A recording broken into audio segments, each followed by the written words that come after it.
Okay, this is Sam from TikTok. So there's a car for $7,000. I want to sell my car worth 12. Can you explain that? Um, well, who are you selling your car to? It's if you say it's worth 12, then all right. We only get offers to find out what our car is worth. We don't use algorithm sites because that's worthless. An algorithm site is a site like Kelly's Blue Book. You punch in your year, make, model, and in 3 seconds it tells you your vehicle's worth $12,000. Right now, we have companies that bid against each other. And what you want to do is you want to go on your computer, go to CarMax.com, go to Driveway.com, go to Carvana.com, go to AutoNation.com, go to Kelly's Blue Book Instant Cash Offer.com, and go to Car Gurus. All of them will connect you to somebody or some major buyer who pays cash for cars immediately. Literally, quick inspection, drop your check, and you're on to you literally, it's that simple. We are no longer at the mercy of private owners who are going to come by and look at our car and no one buy it and talk us down. There are extremely competitive buyers in the market that I've been telling people about since 2021 when we were cashing out. I was big on telling you guys during 2021 to 2023, during that whole pandemic run, cash out now, because the values of those vehicles will never see them again. So there are some people who cashed out, but that was also the beginning of showing people that you can sell to what is called institutional car buyers. And that is what stopped people from trading their cars. There are people who have learned from me, and maybe other people have mentioned this, that will never trade a car again because you're not getting the money that it's worth. So you go to those 6 companies, Sam, it should take you no more than 20 minutes. They're going to give you their best cash offers. And then you can sell to them and you can go buy something else. But what I want you to get in the habit of doing, everybody, is separating your transactions. What does that mean? Who you sell your car to is different than who you buy a car from. And you need to maximize each transaction. And you're never going to do that mixing all your transactions together, which is what most people do. They go into a dealer and they say, hey, I want to buy a car from you, and I want to trade my car into you, and I need a loan. 3 transactions. We don't do that. We separate them and we bid each one out using online tools. And that's how we get the prices we get. And that's how we pay less than everyone else. Okay. So the biggest thing, first thing, is go to those 6 websites: CarMax, Driveway, Carvana, KBB, Instant Cash Offer, AutoNation. And all of you who want to find out what your car is really worth, you go to these 6 websites, get your 6 offers, and then you'll find out what your car is really worth. We do not depend on any dealer to tell us what our car is worth at all. Okay? Shoot the next question up, Dolan. And you guys can continue to type your questions. We're bringing them in from all platforms. This is Terrell Taylor. By the way, everything that I'm talking to you guys about is out of my new digital book. It's called Cars from Home, 7 Steps to Saving Time, Money, and Avoiding Dealerships. Some of you may have it. If you have it, shout out to those who have it, and shout out to those who've used it to actually pay less than everyone else. And make sure I want you to be like Tiffany. Send me your deals. Send me your deals. When you get your cars, I want you to actually send me the results. Look, this is, oh no, that's not Tiffany. That's someone else who used the book. Look, used the book, got $175 a month less than her first quotes before she used the book. So send me, but you can get a copy of this book immediately for 75% off. It's normally $97. Go to my TikTok bio. You won't leave the broadcast, and you can have the entire blueprint. If you don't want to try to remember everything I'll be teaching you over the next hour, you can have the blueprint. You won't pay the $75. You'll get the 75% off. And we also have a comment pinned in the comment section for you guys on YouTube and on Facebook, and on Instagram. You go to my bio. So anyway, go get it, because it's only for 30 minutes. After the timer goes off, it's $97. It's still worth every penny. You can Google it. 5-star book. You can see all the people who rated it, all the people who's using it.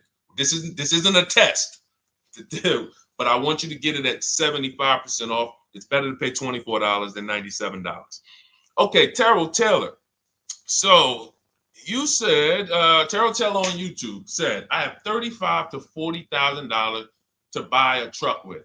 Should I buy a used or a late model new, 2022 to 24? So whenever we're considering a late model used car, this is a model like Terrell said that is 1 to 2 years old. Let me tell you why I don't like shopping for those first. I like to shop for a new price first. Whenever you are buying 1 or 2 year old used vehicles, you have to realize something. How do dealers get used cars? Trade, or they get them off lease, they buy them. When you have not waited 3 years, you're not going to see a lot of used vehicles in that option because most people don't buy a vehicle and then trade it in 2 years. So you're not going to see a lot of 1 and 2 year old used vehicles. I don't like that because when there's not a lot of a vehicle, the people who have that vehicle get to set very high prices that we have nothing to compare it to. And that's a recipe for losing and overpaying.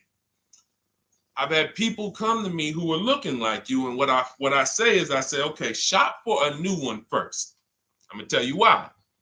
When you shop for a new one first, you get to see what the market value is. So take Sean. I'm showing Sean. Some of you have seen Sean. He got an F-150 Lightning XLT, $73,000 vehicle. Using what we teach and getting bids from home, using the Cars from Home system, he saved $21,000 on a new one. That was his best offer. He got multiple offers because we always get at least 5. So his best offer, he saves $21,000. If he had gone to look for a 1 or 2 year old one of this, he would have never known that the new ones he can save $20,000 off of if he shops right. Now, some vehicles, it might be $7,000 off, $10,000 off, $5,000 off. The point is, until you know what the new market is for a vehicle, you can't shop a 1 or 2 year old one. Because what happens if you shop a 1 year old version of what Sean got and he goes and he pays, he pays 65 for it because he thinks, or let's say 60. Let's say 60. A brand new one, 73. Someone else is charging 60. All right, it's 2 years old. Let me get that one. Not 15 grand off.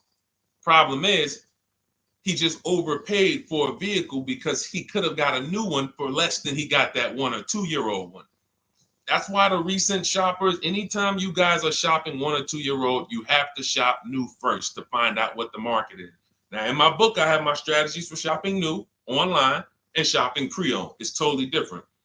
Pre-owned, you want to go to all the marketplaces. If a vehicle's not on a marketplace, y'all, don't shop. Don't look at it. What does that mean? You ever walk into a used car dealer and you see a used car, but there's no price on it? Type a $ if you've ever experienced this. If you've ever looked at a deal, you've been in a dealership, you see they have a used car, there's no price on it.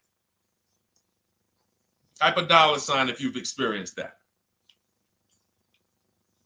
Okay, I see you, Terrell. Okay, perfect. I see you, Don Dickey. Okay, perfect. All right, we have enough people. All right, Makeover Forever Studios. I see you. Okay, Todd May, I see you. So this is a common thing. When you go and look at that vehicle, the most dangerous thing to do, I see you, Tony, is to negotiate on a car with no price because they can make the price up. When a car is on a marketplace like cars.com, carfax.com, carguru.com, carvana.com, carmax.com, these are all the marketplaces we shop for used cars at once. It's like a big round robin for us. This is how I want you to shop. Now you must be competitive or no one's coming. Now there's some people who try to pull a tactic. They'll list a car for 20. They have no intentions on selling it for 20. But they want you to come in and then they'll charge you more, fees, makeup fees and all of that stuff. That's why we always call beforehand. But we know the power is online. The competition is online. So when you're looking, Terrell, you're either deciding, all right, I'm either going to look for a new vehicle, find out what the market price is for the vehicle I'm looking for and how much I can save. What's my best offer? You need to get at least 5 offers. I'm telling you, it's going to be big differences. You have to prove this to yourself. Call around. If you want to do it manually, you don't have my book, do it manually, call around, speak to sales managers. You are going to see it's going to be a $5,000 to $10,000 difference minimum between all of these dealers' offers, minimum. And so then you want to look at the pre-owned options. Then you look at the pre-owned options. And the pre-owned options will tell you what the market is. And so this is only for you who are looking at recent model cars. If you're not looking at 1 or 2 year old pre-owned, this doesn't matter. But those people have a little bit more budget, and that's okay. That's okay. But when you have a little bit more budget where you can look at a 1 or 2 year old pre-owned car, that means you have a little bit more money to lose if you make a bad decision. So that's what you want to consider, Terrell. Shop for the new ones first, depending on what your budget is, and then look at the pre-owned market and say, all right, where's the pre-owned market? But that 1 or 2 year old, you're not going to have a lot. Until that 3 year cycle comes and dealers can start buying those vehicles back off lease, you're not going to see a lot of vehicles. That's why I don't play in that 1 or 2 year old zone. It's just a dangerous zone to play in. Dealers know, we're the only ones. Hey, we the only one that got this car within 50 miles. Let's charge this for it. And then they depend on someone who doesn't know the market to come in, pay for it, and you can literally overpay by 10, 20 grand and you won't realize it until, a couple years later. Okay, great question though. Great question, Terrell. Go ahead, shoot the next one up, Dolan. Type your questions, y'all. We're going to get through as many as we possibly can in an hour. I see a lot of questions coming in. Let me try to speed it up. All right, this is Abigail from Instagram. How do I shop for cars and take test drives without feeling like I'm wasting their time? I'm nervous. Okay, first thing to realize, Abigail, you're a very considerate person. God bless you for that. You're about to spend 5 figures on a vehicle. Some of you 6 figures. I love the courtesy, but we are the prize. When you're shopping the way I want you to shop, some of you, this is your first time here. You don't even know, hey, who is this guy talking? I spent 14 years in the car business. 5 years with Mercedes, 5 years General Motors. I've been helping people buy cars and get below market deals since 2019, education-wise. I love it, but you deserve the experience. If you were walking into the mall to spend 15 grand, let's just call it 15 grand. How would you want to be treated? Like royalty, right? Right? So, but I'm going to answer your question, but I need your mindset. A lot of what we're discussing is going to be the right mindset. You are the prize. That's why I don't want you going to dealers begging for discounts anymore. I want you sitting at home making dealers bid. This is how we do test drives on new cars and leases. New cars and leases. This is how we do test drives. I have it in my book because it's that serious. You're either going to have a great test drive or you're going to have a horrible test drive experience. We call and we ask the dealer, who's the most experienced person there? Who does everybody like? Who's the person that, has been there for a long time, just has a great reputation? Oh, that's John. John is just, he's been here 20 years. Everybody loves him. Okay, can I speak to John? Hey, John, my name's Deshone. I'm interested in the Honda Pilot. I just like to test drive it. I'm in the process of deciding what I want. And, do you have this particular model? You have one there that I could test drive?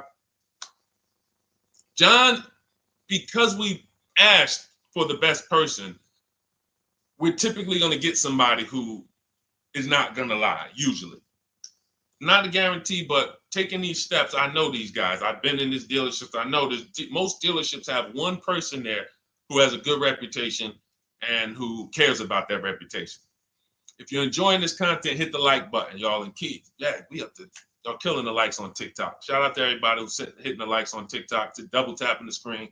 Appreciate y'all. And shout out to everybody who hits the like button. When we get there, we meet with John. We test drive. John, thank you so much. Can I have your card? I'll leave you my information. And if this is the vehicle I want, I'll be in touch with you. Perfect. Oh, Deshone, we don't sit down? We don't think, no, we never sit down. I'm telling you that there are things you must unlearn about the shopping process if you're going to win. And what does winning look like? Getting the most money off in the least amount of time. There's no leverage that you have when you sit down and try to negotiate with a car salesman. Every single dealer around you that wants to compete for your business, you can't talk to them while you're sitting in one dealer talking to a car salesman. That's why we don't do it. We get a card. Thank you so much. Listen, if this is the one for me, I'm going to give you a call. Simple. Pressure's off. There's no pressure in our system. You can't pressure us. That's what I want you doing. New cars, leases, that's how you test drive. 20 minutes, you're in and out. And I'm a car salesman at heart because that's what I am by profession. I would never develop a system that would allow you to waste car salesmen's time. I just wouldn't do it. I developed a system that when our people go get cars, look at Ansley. When our people go get cars, Ansley just got his lease, 1% lease, $58,000 Infiniti. Look, started the process Saturday, accept the deal Monday, all by email. $58,000 car, he's paying $554 a month, no down payment. We have tons of these. None of these people spent, look at Jared, lease like a boss, $569 a month down to $520, Volkswagen Tiguan, no money out of pocket. Let's go to a purchase. Pierre, pre-owned car purchase, got his 2022 Mazda, got a 20% discount off the original MSRP. This is 30 minutes. We are not spending more than 30 minutes in dealerships. Who doesn't want to spend more time in dealerships? Type me if you're like Deshone. I don't want to be in dealerships that long. You thought you had to be in dealers to save the big money, right? You thought you had to be in dealers to save the big money. I'm showing you as someone who pays less than everyone and who teaches people to pay less than everyone. Look, Kimberly, $20,000 off a Maserati, shopping from home. Because when you can talk to more people at once, the discounts fly off. And you see that all these dealers want to compete. So what you want to do, the best thing you can do to not waste people's time, Abigail, is to shop from home the right way. Because when you shop from home the right way, you realize it's only a few things you need to be in the dealership for. That's your test drive. I just told you how to set it up. With used cars, we do it at the end. But we're only there for a second. In fact, when you go to pick up your car, they're going to tell you, thank you. This was one of the most easiest deals I ever made in my life. Because you came in, you emailed us, you knew what you wanted, you gave us the information we needed, we made you an offer, you knew what you were decisive. We have all these scripts. By the way, in my book, I have all the email scripts. You don't have to even think about what you're going to say. It's literally copy and paste, copy and paste, copy and paste, copy and paste when we're shopping for new cars and leases. With used cars, before I go to the next question, I want to hit on the used car process. Used cars, we must test drive at the end. We can't test drive used cars over here and then go and buy another used car over here. So what we do when we narrow our choices down on all these marketplaces to our top 5 favorite vehicles, we need to verify that there's no bogus fees.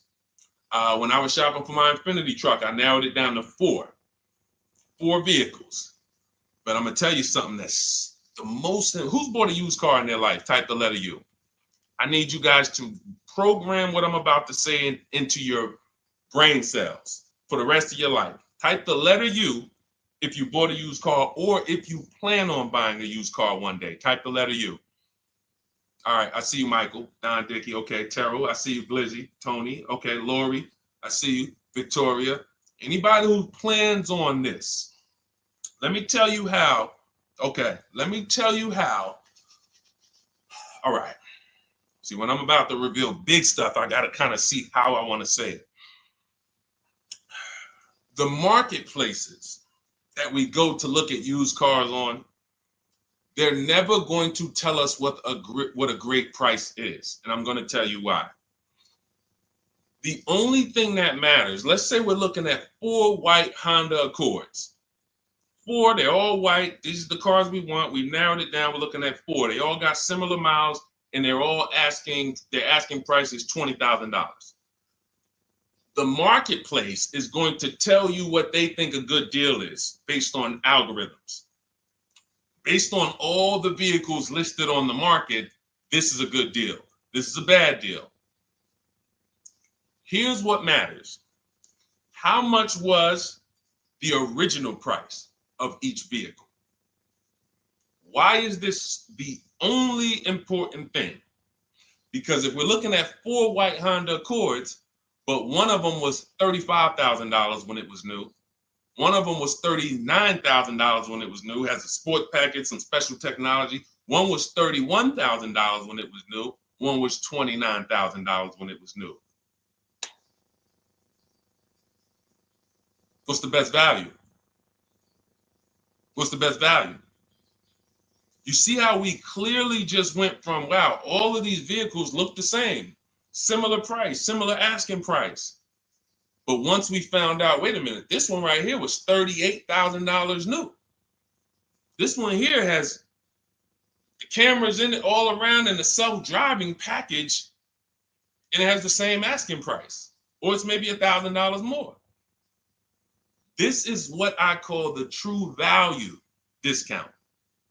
The true value discount. And let me tell you why the marketplaces will never tell you this. Because if they advertise the true value discount, someone has to be at the bottom. In other words, when you're looking at Honda Accords, if you could go right to the true value, who's giving me the biggest discount off the original MSRP? That means the car at the bottom, they might be giving you no discount off the MSRP. We saw that during the pandemic. It was people selling, who remembers people selling Toyota Camrys, 3-year-old Toyota Camrys for the same price as they were when they were new? There was some deal, everyone wasn't. I know a couple dealers, I know a couple general managers who run dealerships who are ethical. And they said, look, I don't care what the market does. I can't sell a used vehicle for the same price it was when it was new. I'm not doing that. Because when that customer comes back in 3 years to deal with me, I'm going to have to help them again. And if I bury them in their car, then I'm not going to be able to help them. But there were plenty of people who was. The true value discount is all that matters, which means we have to know what the car was new. We have to find the Maroni label. We have to go on the Carfax. We have to go to where the window sticker is and get the original price. And then we'll clearly see, oh, that's the best used car. And no one else shops like that. No one else shops like that. If y'all get that, type dollar signs. If you get that, what I just said, type dollar signs.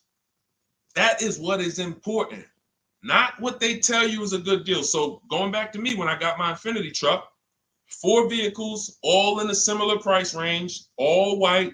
They were between $1,800 difference from each other, similar miles. But once I found out that one was 46,000 new, one was 48,000 new, one was 52,000, and the one I ended up getting was 54,000. That separated it. The one that was 54,000 new, they were giving me a 42% discount asking price. These are things that help you cut through the mess, the smoke and mirrors of the car business. In order for you to win and pay less than everyone else, you have to cut through the smoke and mirrors. That's what I'm great at showing you because I was in the business. So these are the things that, again, if you say, Deshone, I need the whole blueprint. I need to give me the step-by-step. I'm leasing, used cars, high mileage, new cars. Give it to me step-by-step. That is my new digital book. It's called Cars from Home, 7 Steps to Saving Time, Money, and Avoiding Dealerships. It'll be in your inbox in literally 5 minutes, and you get yours for 75% off. Support yourself and support your family by getting your copy. Go to my YouTube comments. We have a link right there pinned for you guys. We have a link in the Facebook comments. Get your book for 75% off for the next 30 minutes. You'll see a timer on the page. Now, if you're on TikTok, click that picture of me and go to that link in my TikTok bio and click the one that says 75% off to activate the 75% off link. Get your book so that you never have to wonder about this. Now, we're going to continue, but I just know as we answer more questions, some of you are going to forget that. What we just went over in the last 10 minutes, this next question, you're going to forget all of that. All right? Now, Dennis Gamister from Instagram, on a lease agreement, does the deal use the MSRP or the discounted price? So when we're shopping for leases, this is what we do. We get all our offers this is how we construct our offers.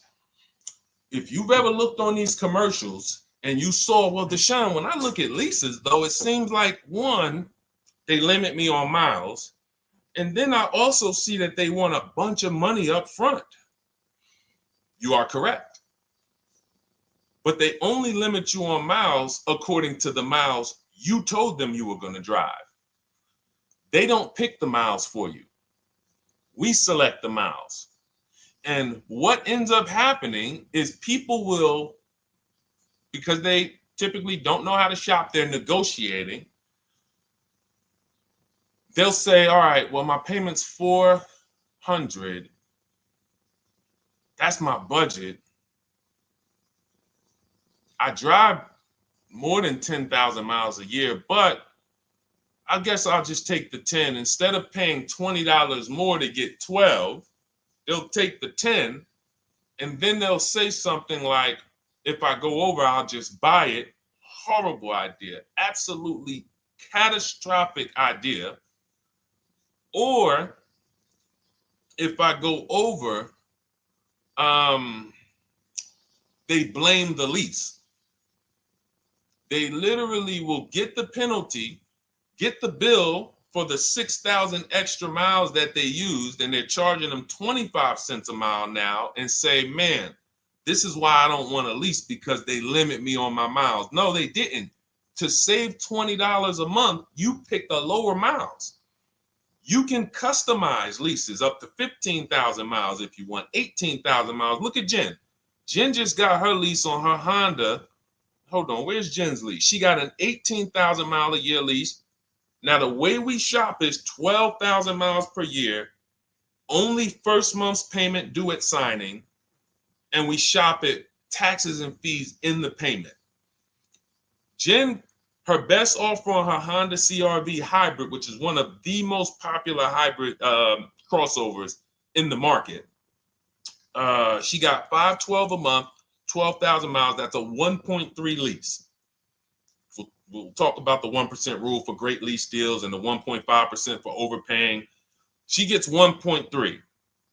She bumps it up to 18,000 miles per year. But look how much more, y'all. $50. So for $50 more a month, she, instead of driving 12,000 miles, she gets to drive 18,000 miles. And she gets to drive as much as she needs to for $50. Versus her saying, you know, I'm going to take the 12 knowing I don't drive 12, and then I'm going to get penalties and, again, blame the lease. The lease is custom. And the first time I learned about high mileage leases was when I was working at Hyundai. I was a manager at Hyundai for a short period of time. It was a highway dealer. The guy ended up going to jail. It was typical, like, you know, I've worked in some dealers, some phenomenal dealers, but this one was like, if you ever could imagine the prototypical highway scam dealership, I mean, this was it. So I was only there for 6 weeks, but I was a manager, and what I saw was I was taking care of this guy's lease who was just finished with it. He had 72,000 miles on it, and I went out there and I said, wait, you leased this? 72,000 miles? He said, yeah, I always lease now. He said, I used to come in every time I bought a car, my negative equity was ridiculous, $15,000, $10,000. I had to keep writing these big checks. And I just said, you know, let me switch to leasing. A customer taught me about high mileage leasing. That's why when I say car salesmen aren't trained, they're not trained. We learn things by intuitiveness and curiosity, and you know, we're not trained on finance and insurance and leases versus buying, none of that. You know, so anyway, I said, wow. And so I looked at his payment. This guy is only paying like $175 more a month, not even, to drive 25,000 miles a year. So if a normal Hyundai lease was $299, he's paying $450, $475, and he's driving 25,000 miles a year. Boom, drops it off, Boom. No negative equity, none of the trash that most high mileage drivers are dealing with. So when we are shopping for a lease, we have to shop with our template. Whenever you're getting your lease quotes, it's 12,000 miles a year, first month's payment only due at signing, taxes and fees in the payment. Assume tier 1. That's what we blast out. In my book, I have something called the 25 to 5 strategy. We connect with 25 dealers online. You use my email scripts, copy and paste. We're going to get 5 offers. This will take you. You saw Ansley. He said, I started it Saturday. By Monday, I accepted a deal.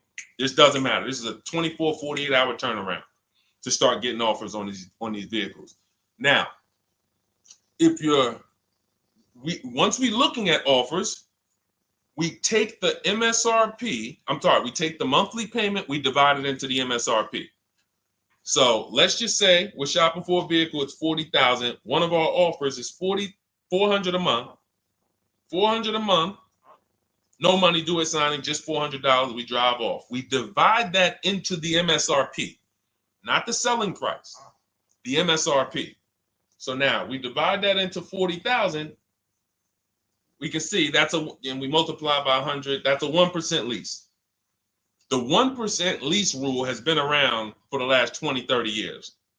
If you could lease a vehicle and the offers is under 1% of the MSRP, it's a steal. Great value. Because a $40,000 vehicle with no money down to buy would cost probably $800 a month on a 5-year loan. So it's incredible value. It's a steal. You don't have to worry, am I overpaying? Nowhere near. You're still in the vehicle. And we have some people who shop from home using the car. If you're Deshone, do those deals really exist? If you're on YouTube or Facebook, you can see right now. Look, Greg got a 1% lease on his Kia EV6 Win, $527 a month, $56,000 vehicle. Look, Zafrina, $579 a month, $65,000 vehicle. Ansley, you saw Ansley's Infinity. Rosalie's Infinity truck. Right here. Look, it's paying $592 a month, $59,000 vehicle. 1% lease deals are out here when you know how to shop. Now, that's a steal. That doesn't mean that's the best. That doesn't mean, if I can't get a 1% deal. In order to get a 1% deal, you have to not just shop. You need major support from the manufacturer. The lease program has to be good. The rebates have to be good. The residual value have to be good. The money factor, which is the interest rate, have to be good. There's a lease program that no dealer can control. So when we get these offers, that's how we're judging them. Divide the monthly payment into the MSRP. In my book, I have a calculator that I created where we put all our offers into it, and then it spits out what we call counter offers. So we get 5 offers, 7 offers. We put them all into this calculator I created. Again, this is the best $24. If you get there for $24 before that 30-minute timer and you get your copy, it'll be the best $24 you ever spent. I hold myself accountable to that. You can Google the book and read the reviews. There's software that we created that that's how you're judging your leases. You're looking and you're comparing to the 1% rule. Now, when you get to 1.5%, we can't make those deals. We're paying too much for a vehicle that we're giving back. We have to see, there was no indicator before I created the 1.5% rule. As much as I love educating people on leases, the only people who should be leasing is if you're not keeping your cars 8 years. All of you long-term people who you keep your cars more than 8 years, don't think about leasing at all. You should be shopping for below market purchases. But if you're not keeping your cars 8 years, you're losing thousands of dollars not leasing cars. Depreciation is where you lose. Resale value is where you lose. So the 1% rule is what our anchor is, but 1.2 is great value. 1.3, great value. 1.4, good value. 1.5, good value. Anything over 1.5, now we're paying too much for a vehicle that we're giving back. So that's how we're judging. That's how we're judging and comparing our lease offers. And with the calculators that are in my book, you can literally do this in seconds.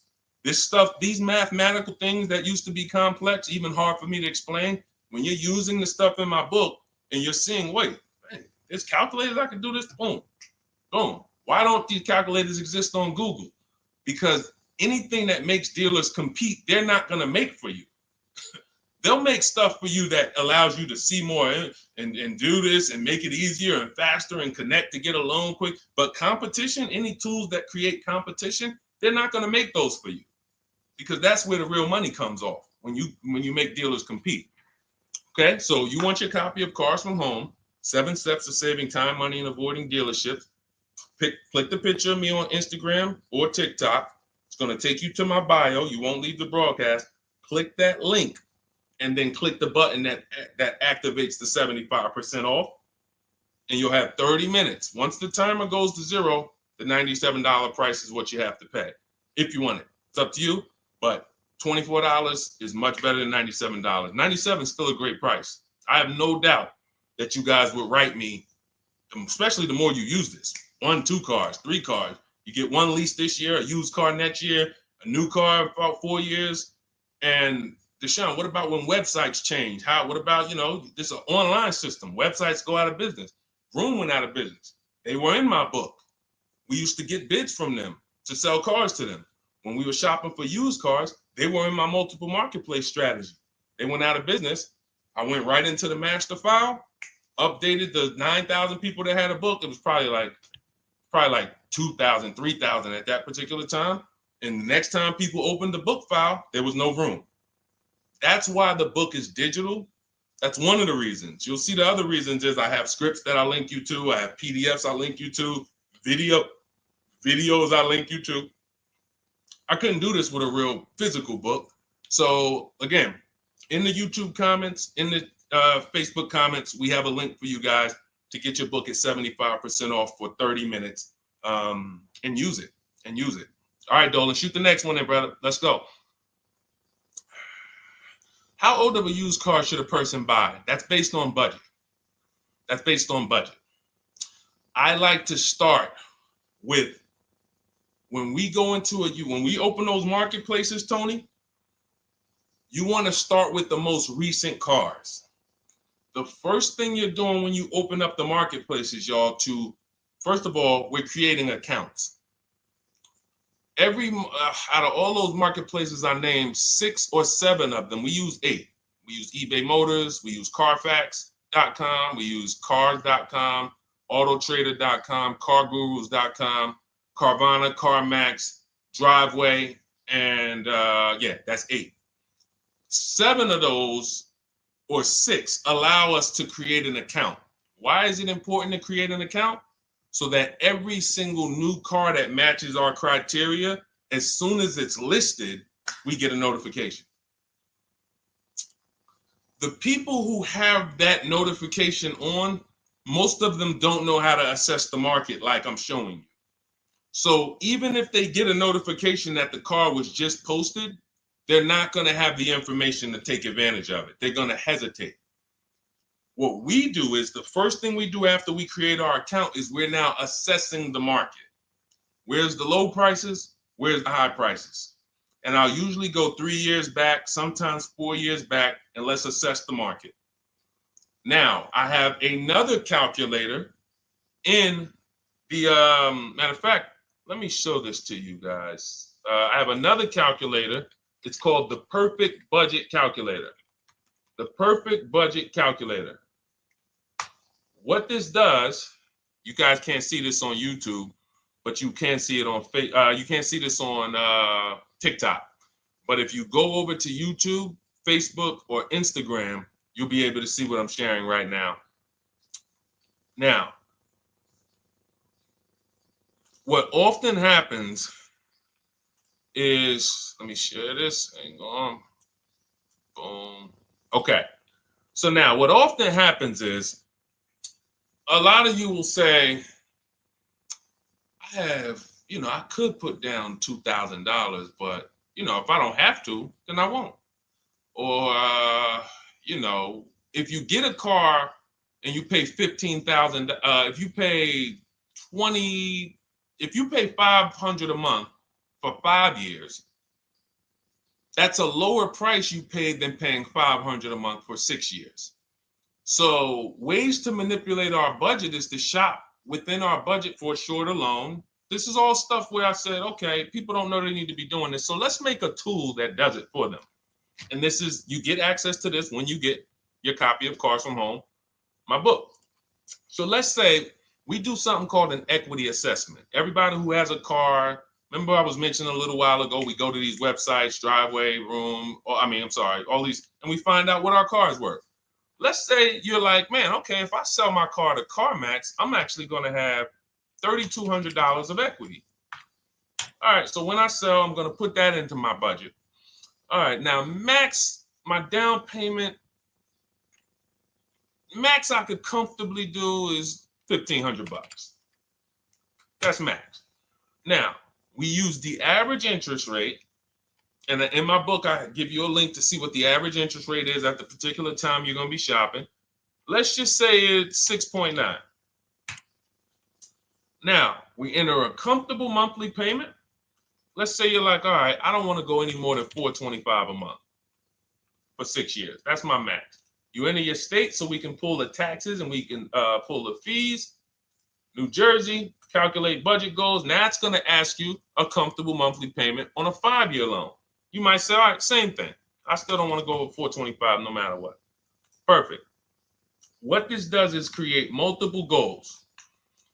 And it creates multiple goals. It creates a starting point. Now, if you find a car at this price, $18,776 or less, you can do a 5-year loan, use none of your equity, so this will go in your bank, and use none of your down payment.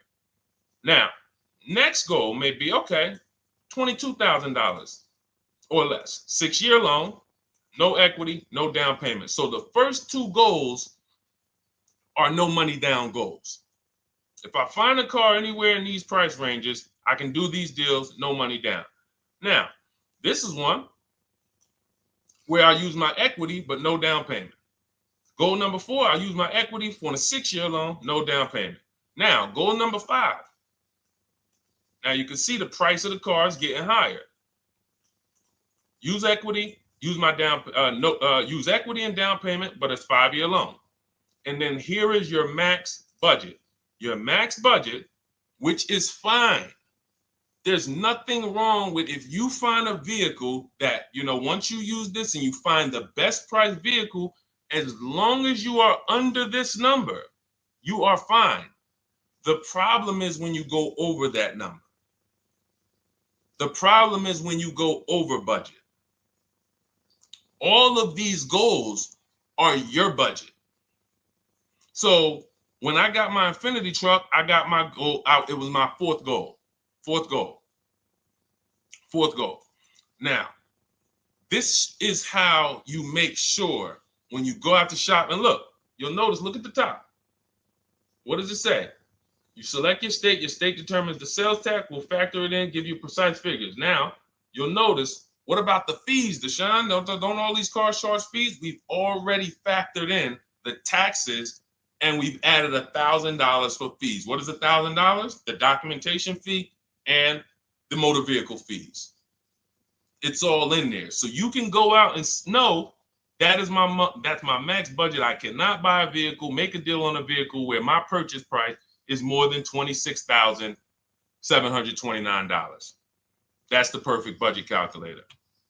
So there are certain things that I had to create. No one does them. Everything that I was referring you guys to, all the websites, I was doing this, and there was some things where I couldn't refer you to anything because it doesn't exist. We had to build it. So this is how we make sure we are shopping, whether it be for new cars, used cars, below our budget. And that's not how you make, but here's the thing. I need you, before we go to the next question, I need you to understand something. That doesn't make sure you pay below market price. You have to combine this with getting bids, because you can be within your budget and pay over market value. There's 3 types of prices you can pay for a car, whether it's a new car, used car, or lease. Did you pay market value? That's what everyone's paying. Average. Did you pay over market value? Our only deals we make are below market value. And the way that happens is through bidding and creating a marketplace around you where all these people are competing for your business. That is how you combine that with the budget. This will keep you below your budget, but it does not guarantee. If I gave this to you, all of you would be like, this is great. I'm never going to go over my budget again. But it does not, until you combine that with getting bids for whatever you're looking for, you still run the risk of overpaying, even if you're under budget. Okay? Clear? Type $ if you're all clear before we move to the next question. And there's no way for us to do this manually. If there was a way that you could do this manually, trust me, I would have told y'all to saw me make a video about it all day on my social media. There was just no way. We had to build software. And you know, in my book, you guys will have access to at least 5 calculators for counter offers for new cars, true value discounts when you put the new price you put the original new price of the used car deal, whatever used car you're buying, you put the new car price in, and then you put in the asking price, and it tells you the true value discount, perfect budget calculator. We have at least 5 softwares that I've custom built, and you know, to make sure you guys get great value. So again, you know, I didn't want to be the person who said, you know, you guys know, there's plenty of people who be like, man, the value I'm giving you guys, I'm gonna charge $2.99 for the book, whatever. The people who pay, they'll save the money. And the people who pay, there'll be some people, because some people are gonna pay, they just see value. Poor people look at cost. Wealthy people look at value. People who are into financial literacy they don't ask themselves, how much does that cost? They ask themselves, what's the value I'm getting from that? And I could have said, well, you know what? I'm going to help you pay less than everyone on new cars, used cars, leases. We'll do $200, $300 for the book. And I only want to sell it to 1% or 5% of the pie. But at the end of the day, my mission is to help as many people want to be helped. And so that's why I said, okay, $97.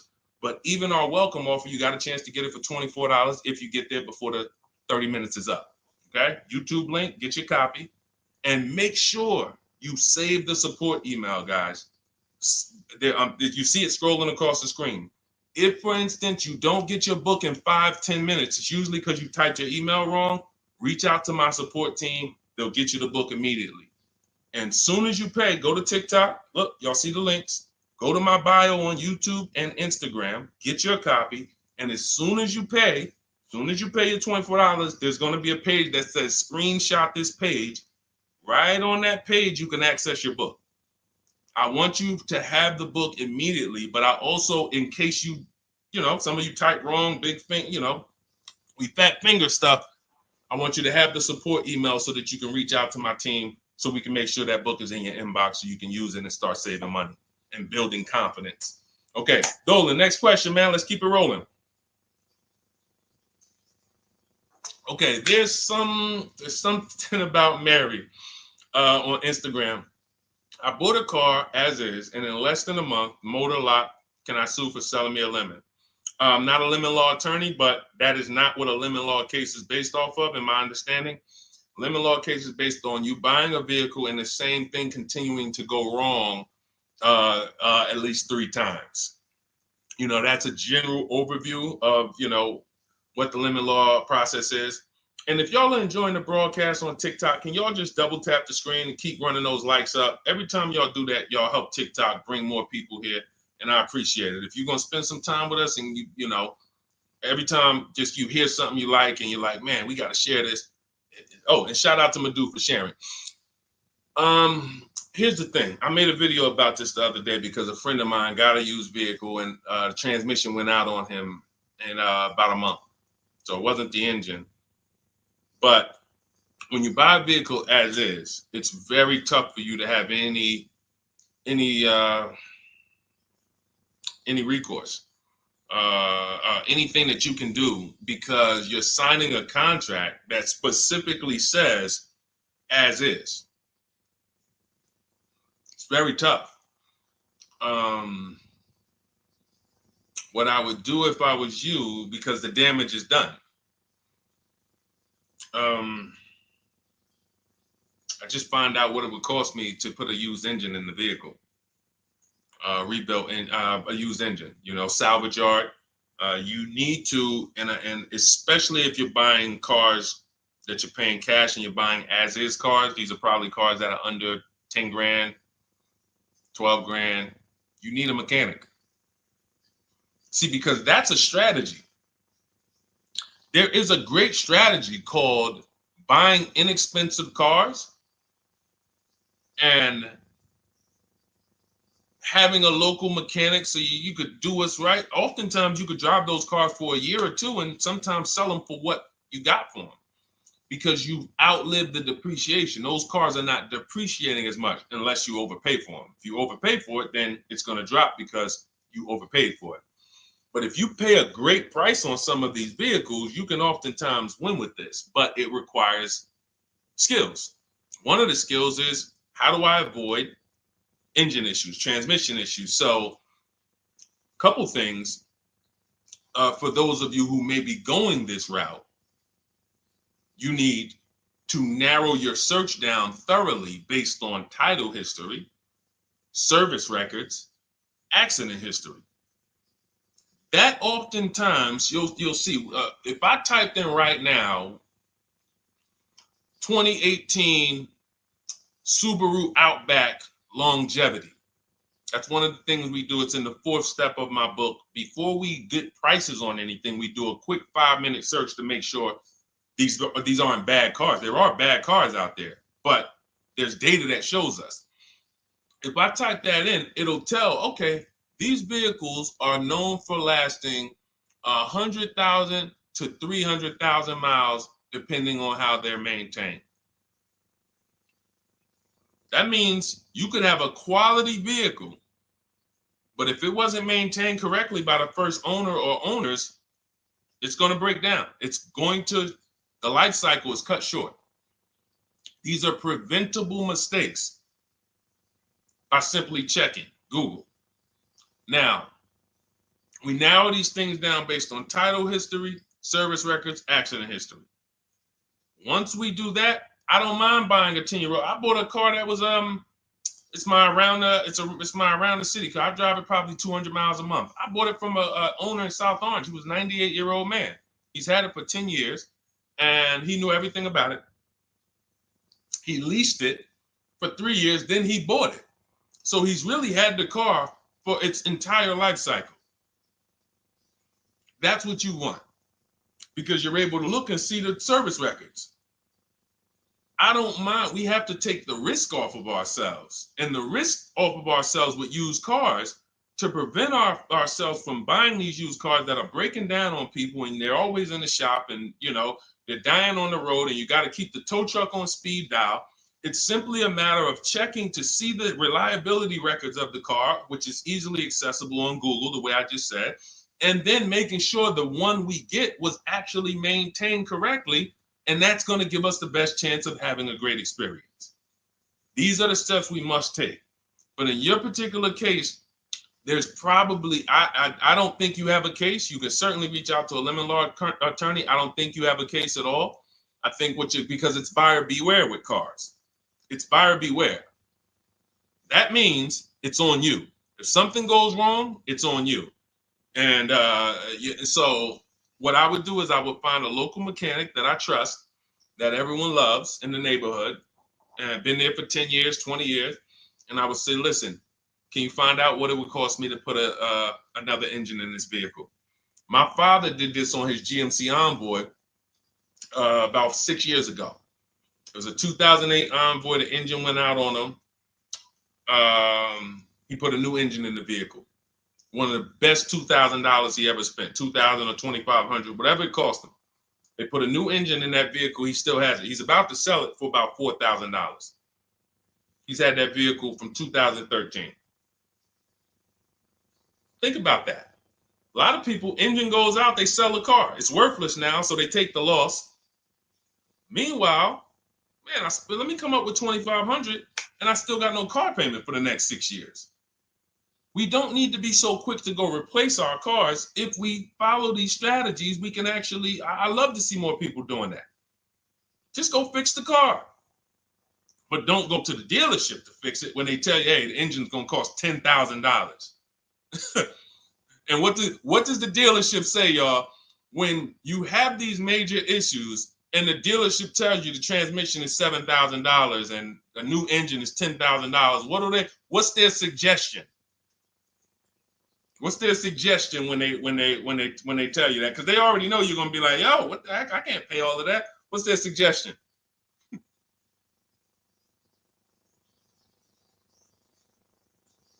Let's see, let me give y'all some time to type. I just want y'all to know, like, this is how the system works. So I know somebody, look, thank you, Jay June. Trade it in. Thank you. You see how we can, oh, look, NY Anderson, buy a new one. So what they do is, exactly, Victoria, they're going to suggest a new vehicle.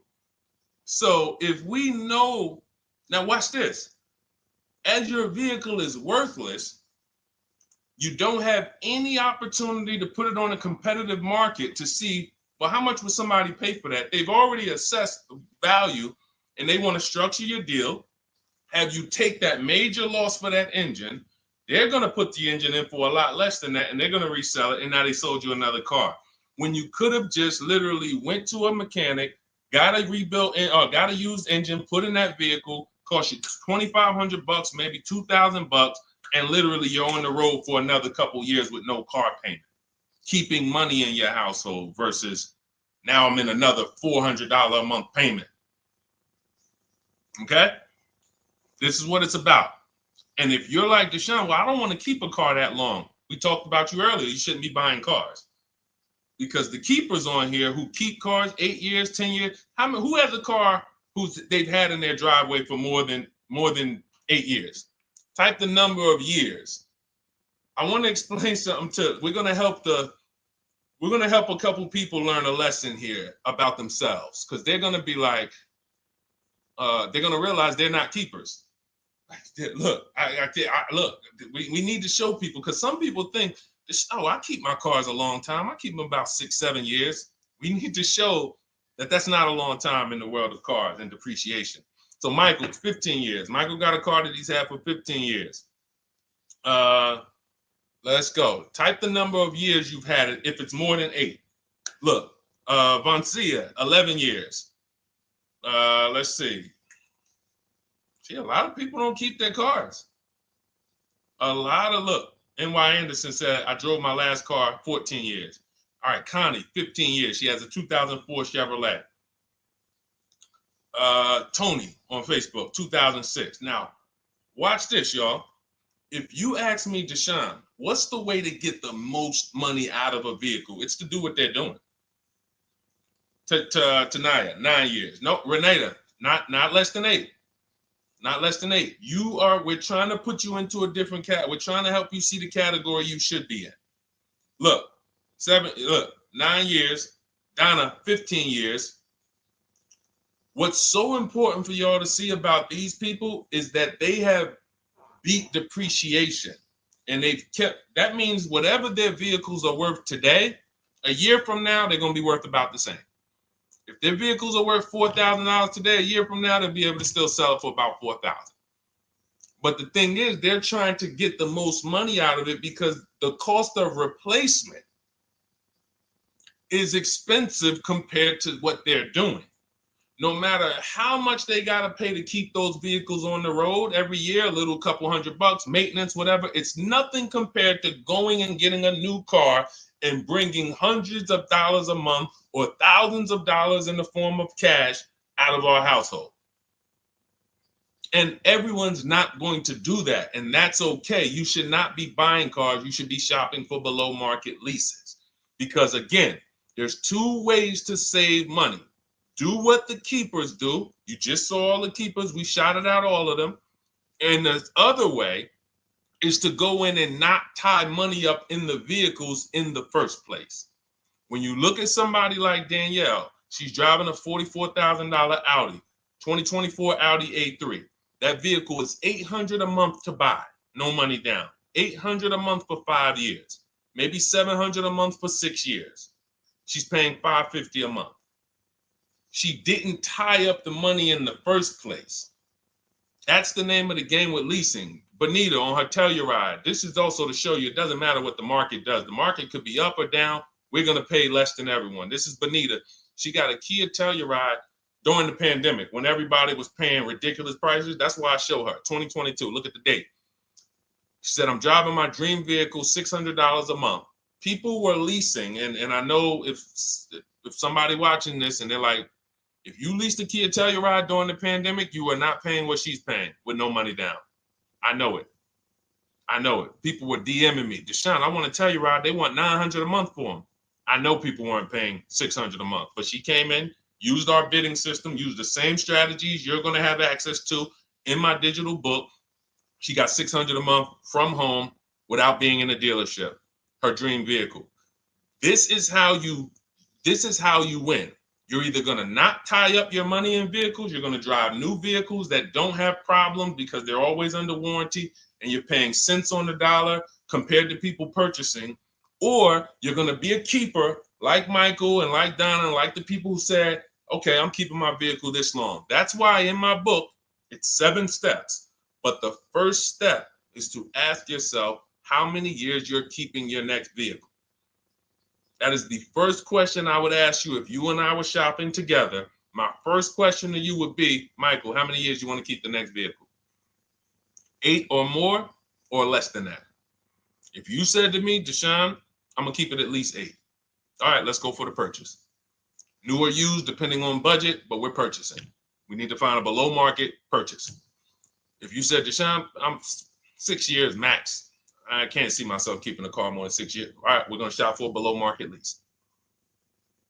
Because the money you're going to spend in a below market lease, when you get these below market lease deals, not commercial leases, not what you see on advertisements. Those are ridiculous prices. We don't pay those prices. None of these people that you see, Greg, Charles on his Palisade, none of these are advertisements. They're thousands less. But when you're putting money in the cars and you're driving brand new cars, this is how it was for me when I was 22. This started for me at 22. I was working for Pontiac and I leased a brand new Pontiac G6. It was $256 a month. $256 a month. It was like a $21,000 vehicle. Same time, I had a friend of mine. She got a I don't want to say it because she might be watching this, and this is no shot at her. I didn't understand enough to teach her back then because I was new in the business. She went and she bought, let's call it a Honda Civic. Now my car was bigger because the G6 was a mid-size vehicle. The Honda Civic is a compact vehicle, but she bought it. $20,000 vehicle, 22, whatever it was at the time, paying almost $500 a month. Like that's a $500 payment. That's what it is. So my young household, I got a newborn daughter. I got a new car I'm paying $256 a month for. Same time, it's got families around me. They're in their 20s, but they're paying $500 a month. This is what showed me, wait, something's going on. And I never stopped. I bought a used car at that time, but since I've had 4 Infiniti leases, I've had a Jeep Grand Cherokee lease, and people always think, gee, you must be paying ridiculous money. I see you get new cars every 3 years, but they don't. I'm driving $40,000 cars, $45,000 vehicles. I never paid over $400 a month. Not one of my lease payments was ever. I remember I got this Jeep Grand Cherokee, and it was a $35,000 Jeep Grand Cherokee Laredo, 2018. When I got my offers, the best offer was $330 a month. 12,000 miles per year. And that's what I was driving. If I was driving 15, I would have bumped it up to 15,000 miles per year. I got $330 a month. I went in there and I gave them $330 for that Jeep Grand Cherokee and I drove off. $35,000 vehicle. This is what I'm telling you guys. This is what is called deal structure. If your deal is not on the right foundation, if you buy, but you should have leased, you're overpaying by thousands and thousands of dollars. And you're going to have subpar vehicles with that run out of warranty, and you're going to have the same payment. You're going to have higher payments. I need you out of these two categories. I need you in one of these two categories. I'm either going to keep my vehicle long enough to beat depreciation, 8 years or more, or I'm shopping for a below market lease. I'm not going to be stuck in the middle no more, buying vehicles and then selling them while they still have a loan on them, negative equity and all of this stuff. This is paramount. Okay, the buying versus leasing thing. I need most of you to put this to bed today. And I think I'm one of the only people that goes into buying versus leasing by the numbers. It's not opinion based. It's not, oh, I think you should lease if you're, depending on the car here, it doesn't matter the car. Doesn't matter the car. You can see Teddy's, let's show Teddy's luxury. Teddy got a BMW. Doesn't matter. He wasn't going to keep it 10 years. Look, goes on a BMW 2024 i4 M50. It's a $73,000 vehicle, $856 a month. $856 a month. Look, he said the dealer's initial offer came in at $937 using the counter offer calculator. Using the counter offer calculator, he counted at $829, $856. If you just jumped on the broadcast, I showed you some of the calculators that I created that are in this book. In my book, there's a reason it's 5-star rated. There's a reason people that you can go read what your peers say about that book. Get your copy for 75% off. It's in my TikTok bio. Click that picture of me. Click the link. Same thing on Instagram. Go to my bio. Click the link, and you'll see a button that activates the 75% off book. And if you're on YouTube or Facebook, it's in the comments section. 30 minutes only. Get your book so you can have access to all of this. Unless you just have an incredible memory and you can remember everything we talked about over the stream, but none of you can. I know none of you can. That's why, I couldn't even do it. It's just too much. We're talking about used car strategies, new car strategies, lease strategies. You guys, you're not gonna remember all of that. But anyway, let's go. All right, I think we got time for a few more. Go ahead, Dolan, keep it rolling. Make sure you guys screenshot the support page. As soon as you pay for your book, the book is on the thank you page. Remember that. I don't want you, I send you the book 2 ways. As soon as you pay, it says access your link below, open it. You can click it and save it right to your phone or computer right then and there. If you do not save it right then and there, make sure you screenshot the support page or use the support email that's scrolling through the screen. This is not for questions. Do not send me general car questions here. I don't answer questions by email. That is strictly for those of you who have your book and you're like, or you paid for the book and you're like, okay, where is it? It's usually because the email was wrong. That's okay. Hit that support email so that my team could send you the link out so that you can have your book today and start digging into it and using it. Even if you're not shopping right now, you can still map a plan out. Go ahead, Dolan, shoot the next question up.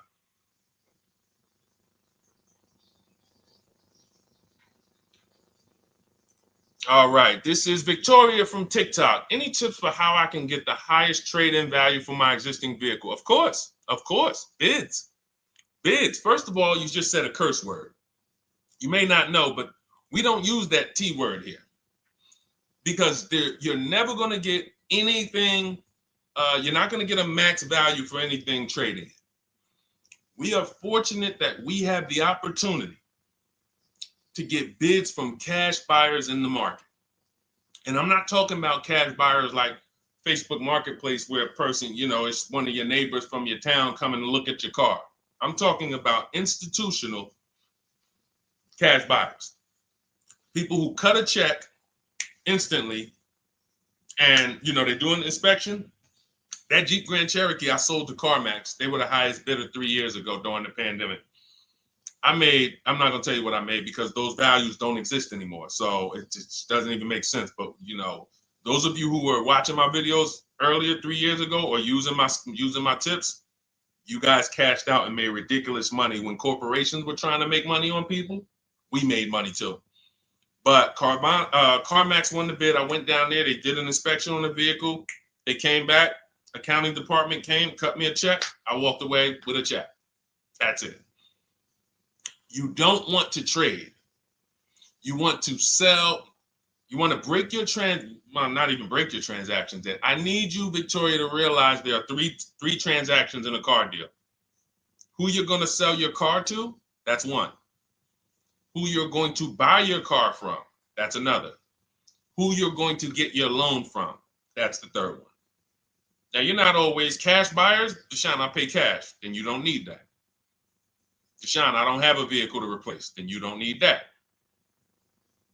But how do we make sure we get the highest value or the biggest discount? Bids. Each one, we make the market bid. So when what you should do right now, Victoria, this is step 2 in my book. After we decide whether we're going to buy or lease our next vehicle, that's step 1.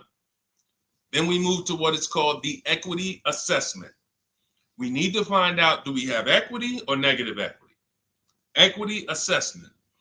We call our bank. If we have a loan, we find out what our payoff is. Then we're going to go to carmax.com. I'm going to give you the 6 companies. This is the equity assessment process. We do this for leases too. I don't know if we have time to go into that, but I'm sure there's people on here who didn't know you could sell a lease. Type a question mark if you didn't know. Deshone, what do you mean selling leases? I never heard of that before. Type a question mark if you didn't know you could sell leases. We have an equity assessment process for that too. But what you would do is you go to CarMax, Driveway, Carvana, Kelly's Blue Book Instant Cash Offer. This takes 20 minutes. Auto Nation, Sell My Car, and Car Gurus, Sell My Car. Car Gurus, Auto Nation, Kelly's Blue Book Instant Cash Offer, Driveway, Carvana, CarMax. 6 offers in 20 minutes. That's bids. See, everything we do is a bid. That's how we have peace of mind. We don't negotiate. We make people negotiate with each other. There's 2 schools of thought. I want to remodel my kitchen. I want to remodel my whole kitchen. I go in and I have 5 people come out to give me a quote. One of them comes in and I start negotiating with them. Hey, you got to take less. Hey, you got to take less. You got to take less. I don't know if it's a good price or not. But when I come in, the first person comes in, I say, hey, okay, great. Is this your best offer? I'm having a couple other people come by. Oh, okay. Okay, thanks a lot. Next offer. Oh, next offer. Oh, well, listen, look, I could beat that. Oh, I'll give you another 5,000 off. They're competing against each other. When someone knows you are shopping their competition, you're making them compete with each other. They're negotiating with each other, not with you. That's a bar. Type of exclamation point if you got that. When people know you're making them compete with their competition, they're negotiating with their competition, not with you. That's the power of bidding. That's why we got grandmothers and single mothers that can come in and do this. That's why we got people who can come in and do this. You know, how are people getting these prices? Not negotiating, because they're making people negotiate with each other to earn their business. They're making banks negotiate with each other to earn their business. It's a beautiful thing. Banks and dealerships depend on you not making them compete. They want to negotiate with you and try to make you imagine and make you think, well, that's the bottom. That's the bottom. And you think that's the bottom, but that's only their bottom. Their competition's bottom is different. Their competition's best interest rate is different. Their competition's best discount is different. And why is what we do so easy? Because we're right here in our houses. That's why our entire system, our company, my book, our mindset is called Cars from Home. Cars from Home. It encompasses everything we do. Cars from Home. So that's what you do, Victoria. First thing you do is you go to those 6 websites, get your 6 cash offers, and that's going to be higher than any dealer you would ever consider trading the car to. Guaranteed. And this also allows us to eliminate the fake emails we get. All of this stuff is computer generated. I know you guys get these emails. Hey, Deuce, great news. We need your 2016 Kia Optima. We have a customer looking for it. We'll pay you $2,000 over MSRP. Who's gotten those emails? We'll pay you $2,000 over Kelly's Blue Book. Who's gotten those emails? Deuce, the list is CarMax, Carvana, KBB Instant Cash Offer, Driveway, Auto Nation, and Car Gurus. Car Gurus. That's step 2 in my book, the equity assessment process. This is stuff we do before we start shopping. Decide whether we buy or lease is step 1. That's going to put our deal on the right foundation. Step 2 is the equity assessment. Everything we do is a path. It's a clear, easy path. Okay, so yeah, I forgot the question that I just asked, but let's go. I could already tell. See, I could tell when I'm winding down because y'all could tell stuff will start blurring to me. That's why I'm like, see, and if that happens to me, I know it happens to you. Like that's why I'm like, listen, grab your copy of Cars from Home. It's a digital book. You'll have it in your inbox in minutes. It has it's continued updates. I probably updated that book 5 times since we originally launched it. Added calculators to it. Those weren't in it originally. I've added the calculators. I'm committed to making stuff better without being like imagine this. Oh, well, you bought volume 1 of Cars from Home, but I just put a new tool in, guys. Now you're going to get volume 2. And now every time a website changes, you got to get volume 2 and volume 3. And 5 years from now, you're getting volume 9 each time. It's like, no, literally one-time cost. And I can't tell you if that'll be around forever. I can't tell you that. I can't tell you 3 years from now, I'm going to be giving free updates of the book. I don't know. But I know today, that's what it is. Everyone who gets their book, you get free updates as I update the book. Because there's value in that. There's value. I could send an email out to people every 3 years and ask them, hey, did you enjoy the book? They're going to say, hey, yeah. Well, here's the thing. My new version is this. There's value in that. It could just be $24. They're already a believer. Someone who used the book's already a believer. So they'd be like, yo, the new version, oh, I'm about to shop again. $24. I'll pay it again. It's the best money I ever spent. But for now, I'm not doing that. Those of you who have the book, you will get free updates, and we'll keep you on the list to make sure you always get free updates of the book. So your link for 75% off is in the YouTube comments. It's only good for 30 minutes. It's in the Facebook comments, and it's in my Instagram and TikTok bios. Click those links in my bio. Click the button that says 75% off my new book. Get there before the $97, before it goes back up to $97. And make sure you save the support email, guys. Screenshot the support email. It's scrolling across the bottom of the screen. If that book is not in your inbox in 5 minutes, I want you to email my support team. Make sure you check your spam. And I also want you to, as soon as you purchase, you'll see, I say, hey, access your book below. So there's a link where you can click, open it up, get your book immediately if you want to download it, but I also email you a copy. But make sure you save the support email just in case. And again, that email is not for questions. Okay, it's not for car shopping questions, nothing like that. That's only to make sure you get your book. Okay, so great. Listen, great job. We've been on here about 1 hour and 20 minutes. Great questions. You guys know I like to go into detail in these questions. I would love to be able to get through 100 questions in 1.5 hours, but that's just not the way it works. We're not talking about buying, $100 items here. If we were talking about house buying, we'd have to go into detail. These are major items. This is the most expensive item y'all are going to buy behind your house. Think about that. And think about how many people are there to protect you when you buy a house. Think about how many people have licenses. See how that question got asked earlier? Can they sue if it was a house and they did you wrong? Sure. You can go before the real estate commission. People can lose their license. People can lose their ability to practice real estate. If they did something unethical, you can bring them before a court and a judge, and you can have recourse. You can get, justice. Cars, you got nobody. No one's licensed. The person who's helping you buy your car that you're sitting there negotiating with, which I want you to stop, they might have just got that job. And they didn't get that job because they're a finance expert and they're someone who understands how to help you, because they're not going to ever make you compete against. They're never going to put you in a position where you can make them compete. They'll say, hey, let's negotiate.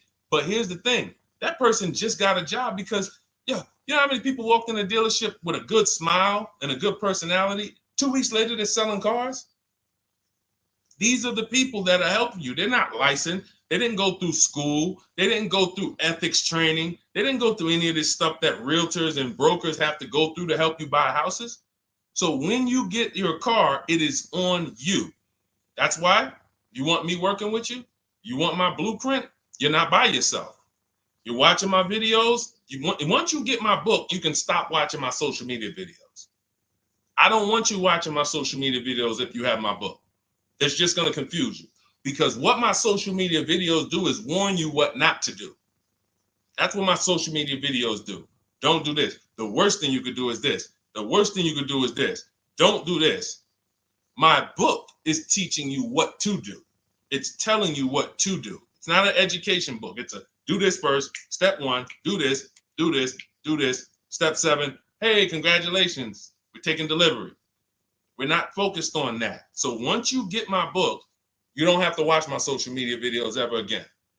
And I want to say that because a lot of people will get the book and still be watching them and trying to piece it together. You got my blueprint. You don't need those videos anymore. Okay? So always a pleasure, y'all.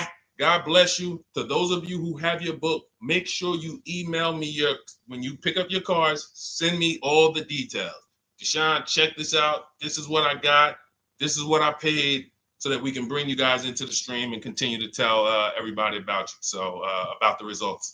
All right. God bless y'all. I will see y'all on the next stream. Always a pleasure.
All right, hang on.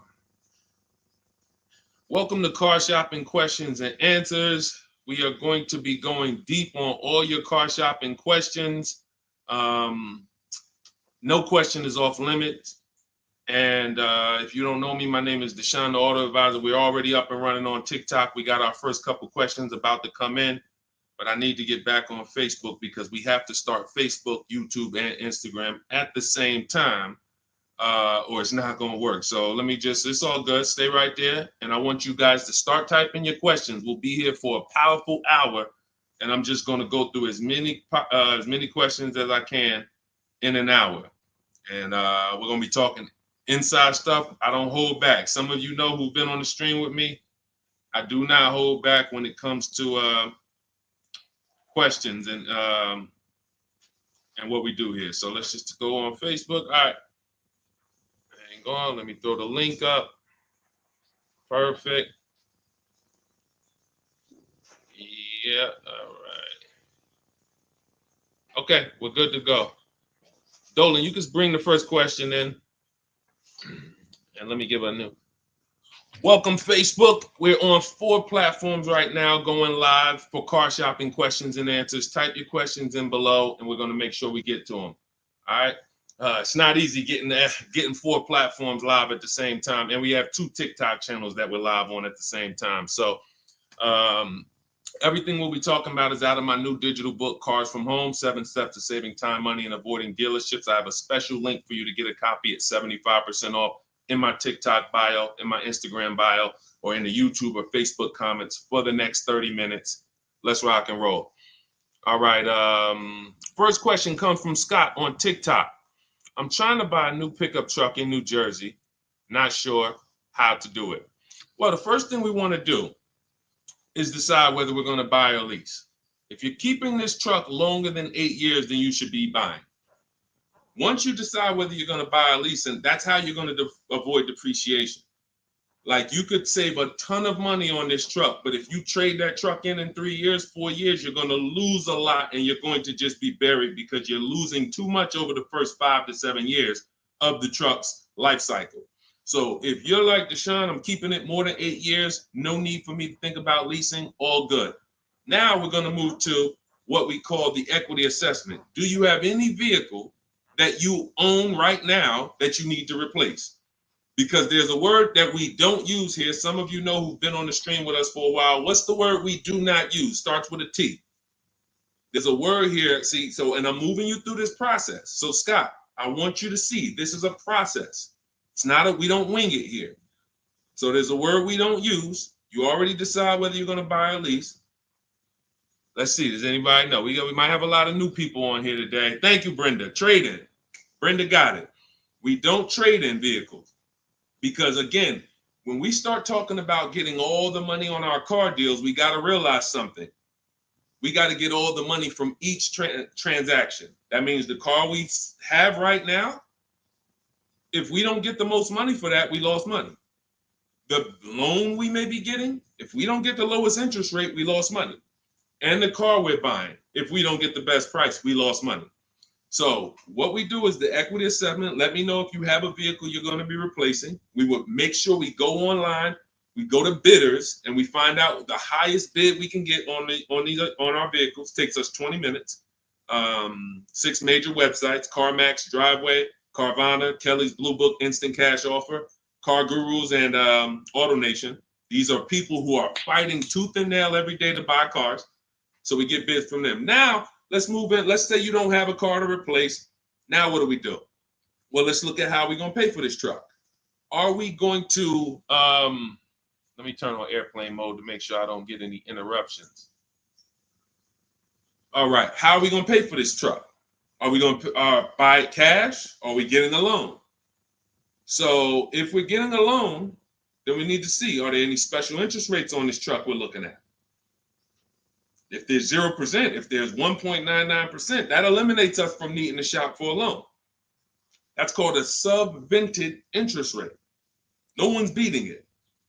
So when you guys see like Honda, if a vehicle you're shopping for has a 2.99% interest rate, 1.99, that eliminates us shopping. But there's one parameter we must look at in the fine print. What's the term?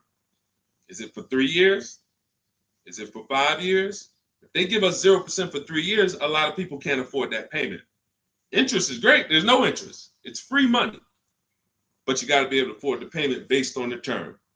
Then we move into looking at, is this a quality truck? It's a very important step. Let me tell you what happened. People used to buy Range Rover. When I worked at Mercedes, we had a Range Rover dealer right next door. People come in and get a great deal on a Range Rover, come in, feel like, okay, I won. That truck's in the shop every 90 days. Every 3 months. Lights going off, it's on a flatbed. We had people going in that dealership, literally. Maserati had a couple models, same thing. But there are domestic models too. There are import models. There are Japanese models too that have issues. So what we do is we do a quick search, takes us 5 minutes. Nothing that I'm talking about takes more than a couple minutes. In fact, our entire process to buy cars that I teach, my 7-step system, is 90 minutes to 2 hours. You can get the best, you can get below market deals on any vehicle in no more than 2 hours. So, but we can't get a below market deal and then find out we bought a bad vehicle. That means we lost. So whatever truck you're looking at, you would type that truck into Google and you would type, for example, 2024 Chevy Silverado, and you would type in initial quality. Initial quality, guys, is going to tell us what the data says about the vehicle in its first 90 days. That's initial quality reports. That means when people get it, all the owners, the thousands of owners that are buying this vehicle, what are they saying in the first 90 days? Are they saying the electric, are they saying it's hard to manage? It's too complex, there's issues. Initial quality we look at and we skim Google to see if we see any red flag articles. Then we switch initial quality to reliability. Reliability is what are people saying the first 3 years? Does this vehicle have a history in the first 3 years of having issues? Maserati owners who was buying these Ghiblis and buying things back in the day, the Quattroportes that were having issues, they would have saw that. And they would have made a decision not to buy those vehicles. These things, this 5-minute exercise prevents you from nightmare ownership experiences. Paying less than everyone is one part of this deal, guys, of what I want you to get. That's one part of it. Getting a quality vehicle is the other side. And you can't have one without the other. Great price, not a quality vehicle, we lost. Quality vehicle, we paid market value or above market value, we lost. So we need to get both. So then once we find out, okay, the vehicle I'm looking for, it has great marks, there's no red flags, now we move into getting offers. And very simple, we get offers right from home. That's why everything I teach is called Cars from Home. Cars from Home. It's a mindset and it's also a process. We sit down here and we contact dealers online. I have something in my book called the 25 to 5 strategy. That means we're connecting with 25 dealers in 20 minutes and we're going to get 5 offers. It is important that you must get 5 offers because 4 of them are going to be overpriced. I can guarantee you that. Right now I've worked with 2,200 people personally around the country, and we have about 9,000, approaching 10,000 people that have my digital book, Cars from Home, in their hand in the last 4 months.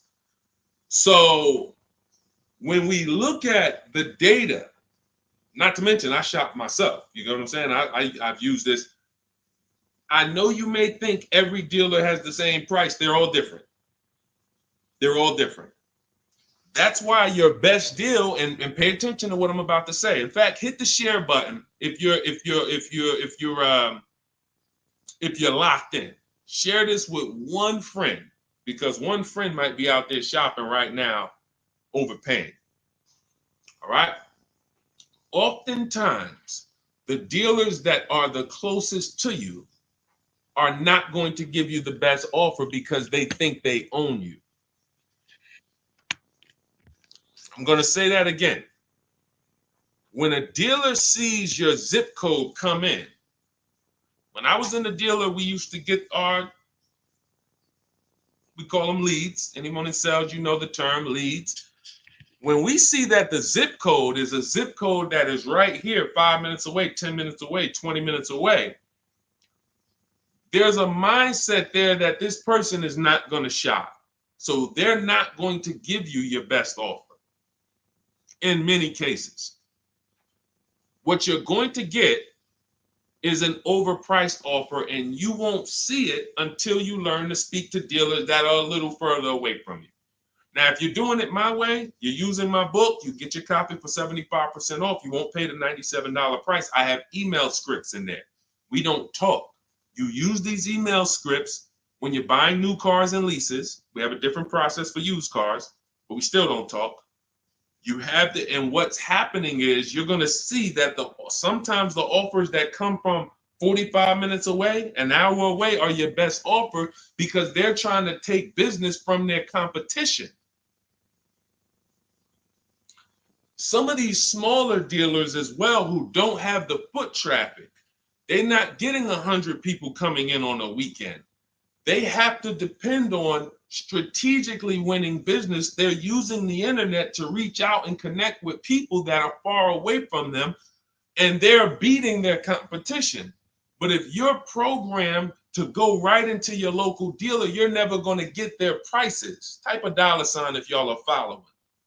Type a $ if you're following what I'm saying right now. Type a $ if you're locked in right now. Type a $ if you care about your money and you're like, you know what? We're going to unlearn all the things that we were programmed to do. I'm going to tell you here's how we know we were programmed. And if I wasn't in the car business, I'd be just like y'all. That's why it's my mission to teach. You know how we know we were programmed? We never learned to buy cars. We were indoctrinated in a way of buying cars. We didn't consciously make a decision, approached it and said, this is how I'm going to buy cars. We were indoctrinated into how people buy cars, and that's what makes the dealer principals in these dealer groups, Fortune 500 companies that trade on Wall Street and make billions of dollars, because they have a predictable way that they serve the customer. It's not for the customer's benefit, it's for profit. So when you start doing this, and Scott, I just gave you the first 5 steps of our process. When you start doing this, you're going to see that the same people who you thought really liked you, Charlie down at the dealership that he sold cars to you, your parents. When you start making Charlie compete, you're going to see Charlie wasn't really for you. You're going to see that. The same person who, man, we always bought cars from him, but when you start making them compete, things change. Things change dramatically. And that's going to reveal to you, oh man, Charlie, how long you been overcharging me then? How long? See, because one dealer's best offer is not another dealer's best offer. So it's not like Charlie's lying. When he says to you, hey, listen, Ashley, listen, Miss Whittington, I can't do any better than this. This is our best offer. He may not be lying, especially, you shouldn't be there, but we do this, we never talk numbers in a dealership. But once they say that's our best offer, that's their best offer. When you hear from another dealer online, it's a different best offer. Another dealer online, it's a different best offer. And then you start saying to yourself, okay, I just need to find a dealer whose best offer is the lowest among everybody. But we can't stick with one dealer, because you'll never see how much you're overpaying by dealing with one dealer. So that's the process, Scott. That's the start. If you embrace that mindset, you're going to win every time. My 2 favorite words are multiple offers. You want to protect yourself from overpaying on anything. I don't care if you're getting your house renovated, multiple offers. Those of you who's not a good negotiator. Before we go to the next question, because I see we got a lot more questions coming, and keep typing them, and Dolan's going to pull the next one. Before we go to the next question, who's not a good negotiator? Type me. Not a good negotiator. I know we got some negotiators on here. We got a good amount of people, but who's not? You just don't like it. You're either not good at it. You don't like confrontation. It's just not your thing.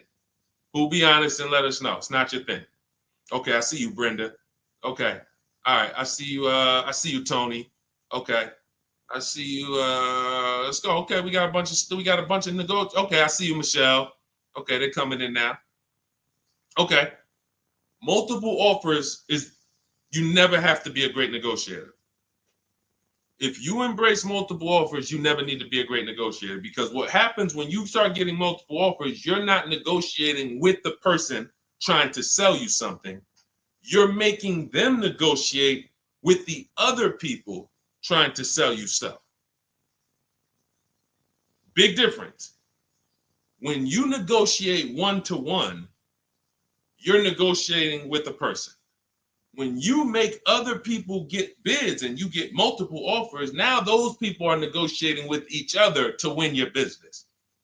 That's how we have deals. That's how we have people like Danielle here, who she got her Audi. She's paying a ridiculously low payment, $550 a month, $44,000 vehicle, no money down. That's how somebody like Sean saves 20 grand off of his F-150 Lightning here. Wrote me in. Now pay attention. Pay attention to what I'm about to tell you about Sean's deal. What's so important is he saved 20 grand, 21,000 off his new F-150 Lightning. But here's the big thing. When I asked him about the deal, I want to find his post. He said to me, no other dealer, I want you to see this. He has shopped locally. Where are we? I think this is it. Okay, hang on. Okay, I'll tell you what he said. He had to go 150 miles out to get that deal. He had to go 150 miles out to get that deal. So what you're going to see from most people who learn from me, and you'll be this way too, you're driving an hour to pick up your vehicle, but it's a great drive because you know the money you saved. You don't mind driving an hour to pick up your new vehicle when you know that I'm saving $5,000 on this hour-long trip. All those other dealers close to me that felt like they owe me, none of them wanted to make me this offer. But this one deal over here, He's beating them by $5,000. I remember this young lady in California. She was buying a Volvo, and she had to fly. She called me. She said, Southern California dealer made me the best offer. They beat my highest offer in Northern California by $4,000.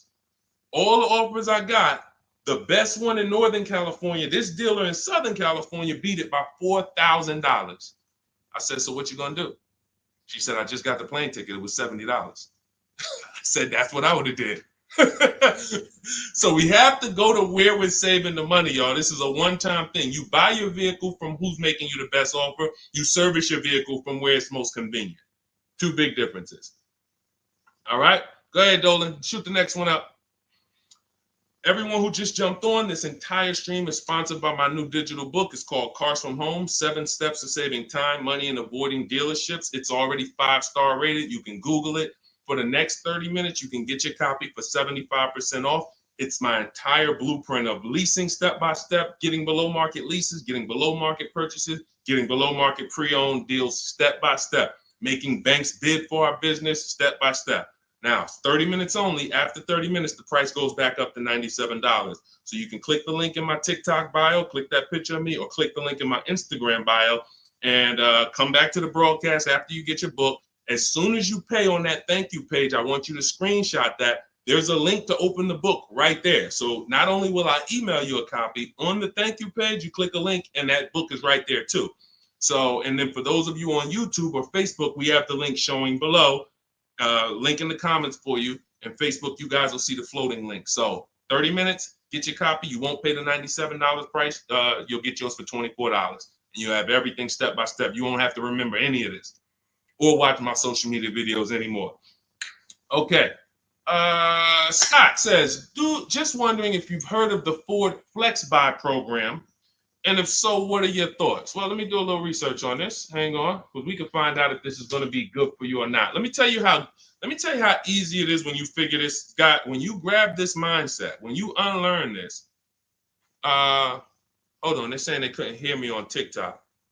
Okay. Well, as long as you could, well, I know you guys can hear me here. We're on 2 TikTok channels right now. So let me see here. I'm pretty sure. Give me a, before we hit this question, let me make sure. Can you guys hear me on TikTok right now? Type yes. If we don't want to continue and people can't hear us. So let me know. But I see, these are the people I love right here. I love people who say, I'm going to get to it. Hopped off of TikTok, because we're on 2 TikTok channels, and now on Facebook. She said, I'm getting to this information. I don't care if I got a skim platform. I love it. Okay, so we're good. It must be just this one TikTok channel then that we're having issues with. So it's all good. Let me close this one out, and then we'll keep it moving. Okay, so this is how easy it is to find out if something's worth it or not. Does it make people compete for my business, or does it try to lock me into something? The competition is what saves us money, which is why none of these websites you're ever going to see is going to create competition. I'll tell you about the used car websites. They're not creating competition. I'll tell you that. See, I don't want to skip this, but let's check this Flex Buy program, and then if we have time, I'll explain to you why those used car marketplaces we shop on, it's not competition. They're trying to sell you on variety. But let's check the Flex Buy program, and let's see how this works. Okay. So what is Flex Buy? Flex Buy is a unique payment plan for qualified buyers. Ford Flex Buy program payments start out lower, gradually get higher after 36 months. The Ford Flex Buy program takes the rate on a 60-month traditional loan and extends that rate to 66 months. The first 36 months of the loan, the payment will be lower as compared to the 60-month payment. The last 30 months of the loan, the payment will be higher than the first 36-month payment. Although every reasonable effort has been made to ensure the accuracy of the information. Okay, hold on. Let's see. I'm going to tell you what I don't like about this already, and I need more information. If this is in any way adjusting to the market rate.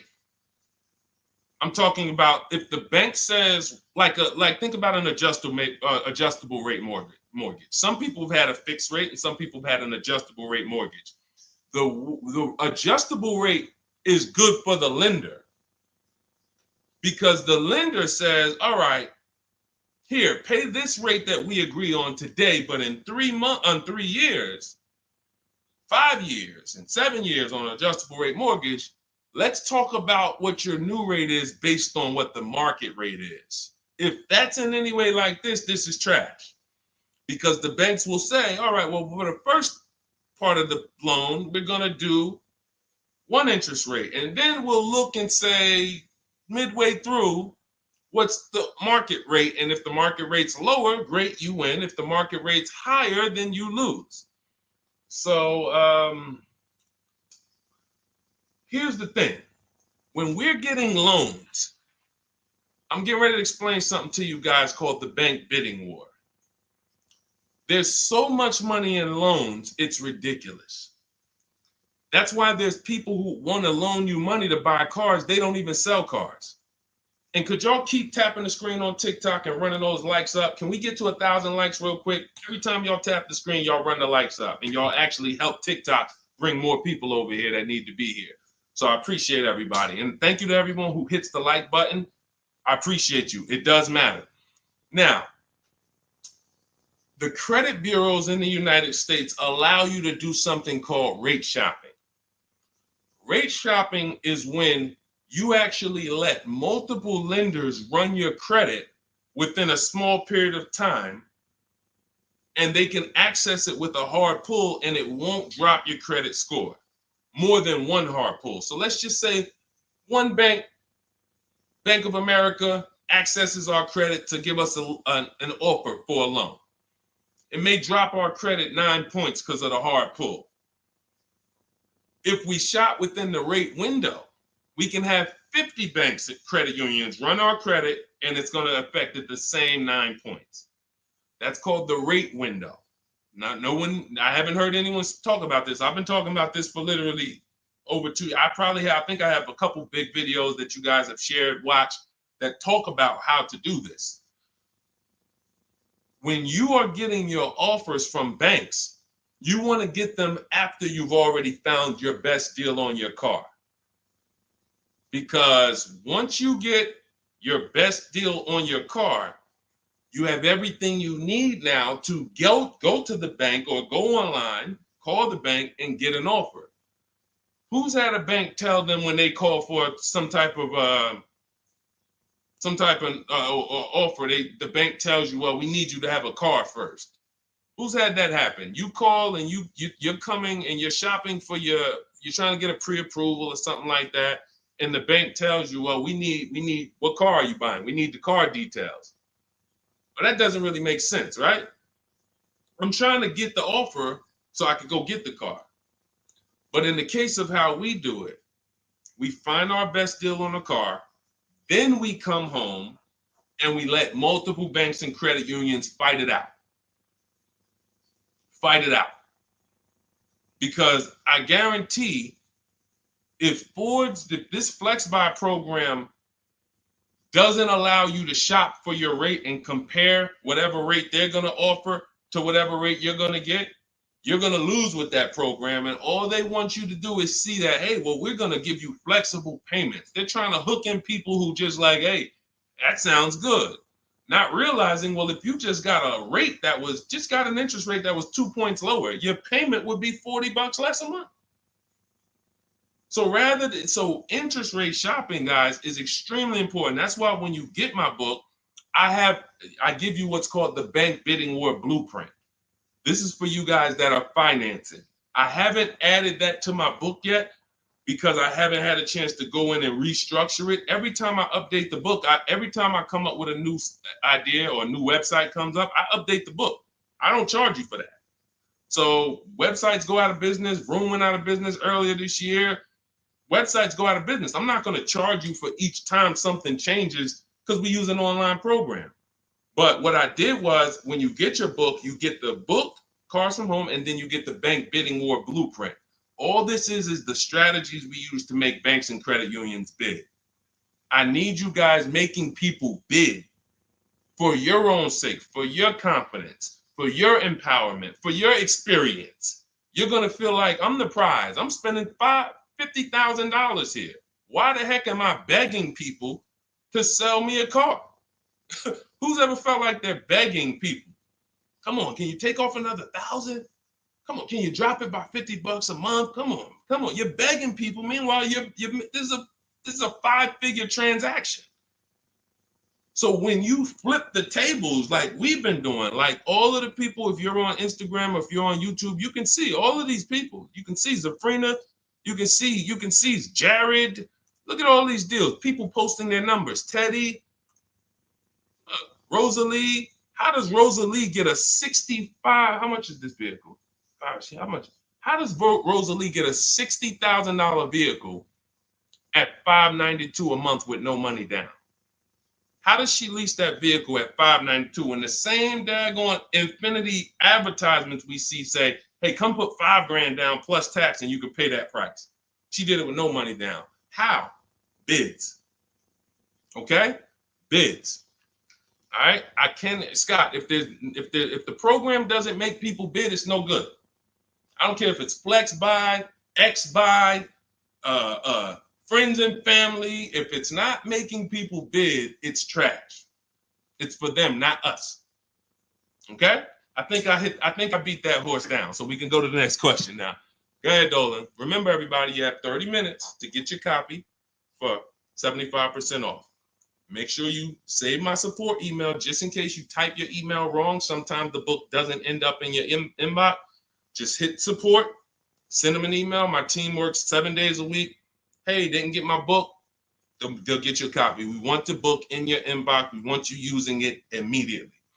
All right. This is Lorraine Celine. Thank you. I followed you in your advice on shopping for a used car, and I bought a 2007 Honda Accord at a great price. Thank you for your knowledge and advice. Amen. Congratulations. Enjoy it. Honda's a great vehicle. If you took the steps and made sure you were getting a good one, title, service records, accident history, a great Honda Accord is incredible. Even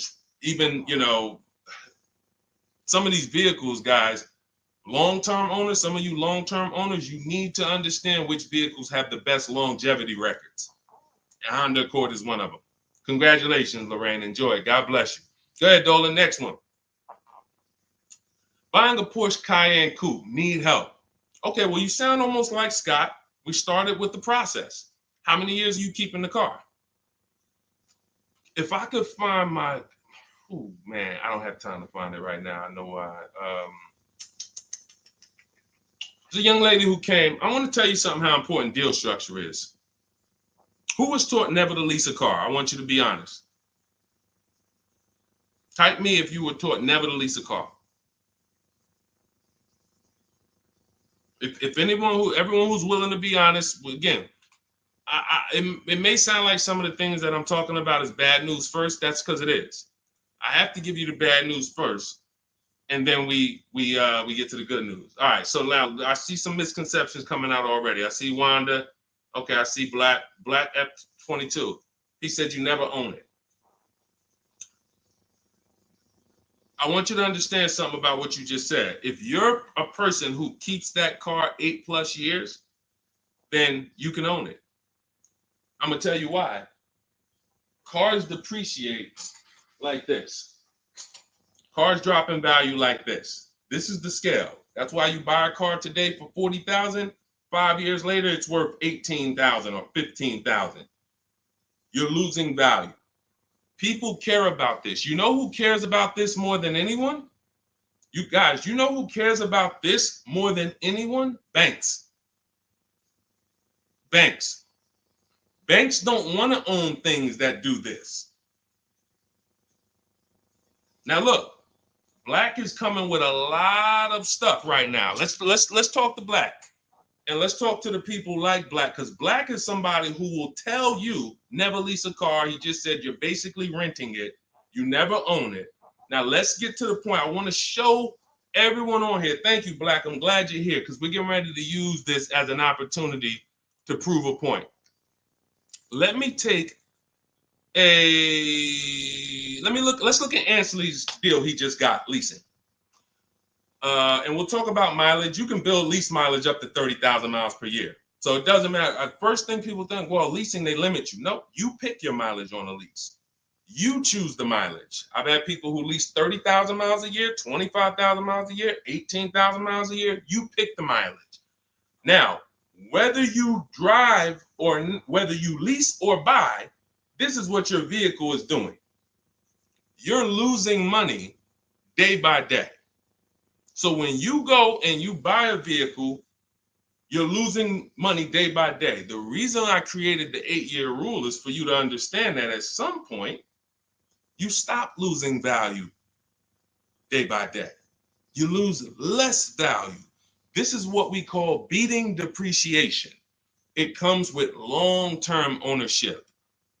But let's look at Ansley's deal so that we can put this leasing versus buying to bed and show you how many of you have overpaid by thousands and thousands and thousands of dollars that you can't get back listening to people who tell you leasing is renting and all of these horrible financial terms. Let's go to the numbers.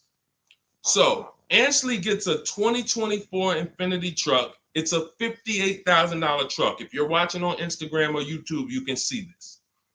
It's a $58,000 truck. Guys, some of you know because you've seen some stuff, every $5,000 on a loan is how much per month? Every $5,000 we borrow on a loan, 5 years, is about how much per month?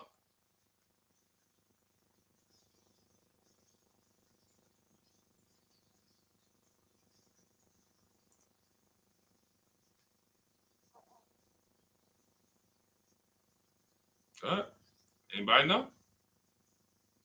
Thank you, Michelle. 100 bucks. Told you, shout out to the people who tapped in, locked in, locked in. See, I love the people who are locked in. It's some people who just, they sleep at the wheel. I need the people who are locked in. I'm really only talking to you. Now, that means this vehicle that Ashley went in to get, his $58,000 vehicle, if he would have just said, all right, I want to buy it because I was taught leasing is renting, how much is it going to cost me a month? No money down. Let's figure, we're going to compare apples to apples. No money down, because when you put money down into the deal, that confuses you. That actually makes you think you got a better deal than you really did. When you evaluate deals with no money going into them, it's easy to see where the best value is. Now, Ashley would have been paying $1,200 a month for 5 years. $58,000. That's not even full tax. Let's just round the tax to 60. Let's just say 1,200 bucks a month. But Deshone, what if he got a good discount? Okay, I'll give you one better. Let's go extra conservative and let's play that game. Let's pretend that he's using my strategies and he found out a way to save a huge amount of money off this brand new Infiniti. He's getting bids, he's using my strategy, but he's not leasing because he's been programmed not to lease. So he's not leasing, but he's going to get bids. Now he saves $10,000 off the price of this brand new vehicle. $10,000. So instead of financing 60, he's financing 50. What's his payment, everybody? What's his payment? We just said every 5,000 bucks is 100 bucks a month. $50,000 vehicle, what's his payment? 1,000 a month. 1,000 a month. Okay? Now that's with a super discount. That's with a discount that's like anybody would be happy to save 10 grand. I'm proving the point here that you cannot get a good deal if you buy, but you should have leased. You lost. Big time. Now watch this. He's leasing and his payment is $554 a month.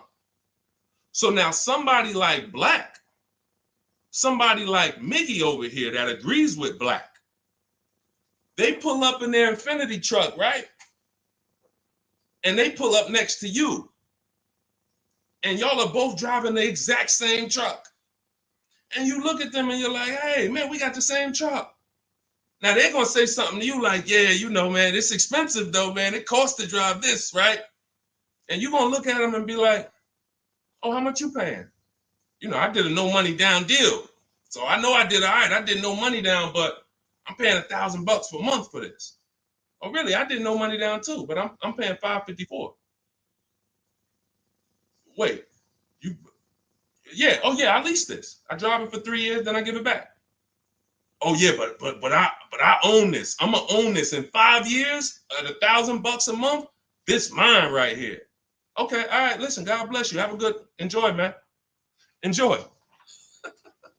Now let's go one more scenario. Let's go to the person who says, Deshone, I don't buy used. I don't buy new though. I only buy used. Cool. Let's say you pull up in your new lease that you just got. And again, everyone shouldn't be leasing. That's why step 1 in my book is called the 8-year rule. It's the 8-year rule. If you are keeping vehicles at least 8 years, don't worry about leasing. You're going to beat depreciation. All of that money you're going to pay to own, all the $1,000, all these high payments you're going to pay to own, all this cash that has to come out of your pocket to own, out of your bank account to own, it'll be worth it in the long run. At least 8 years though.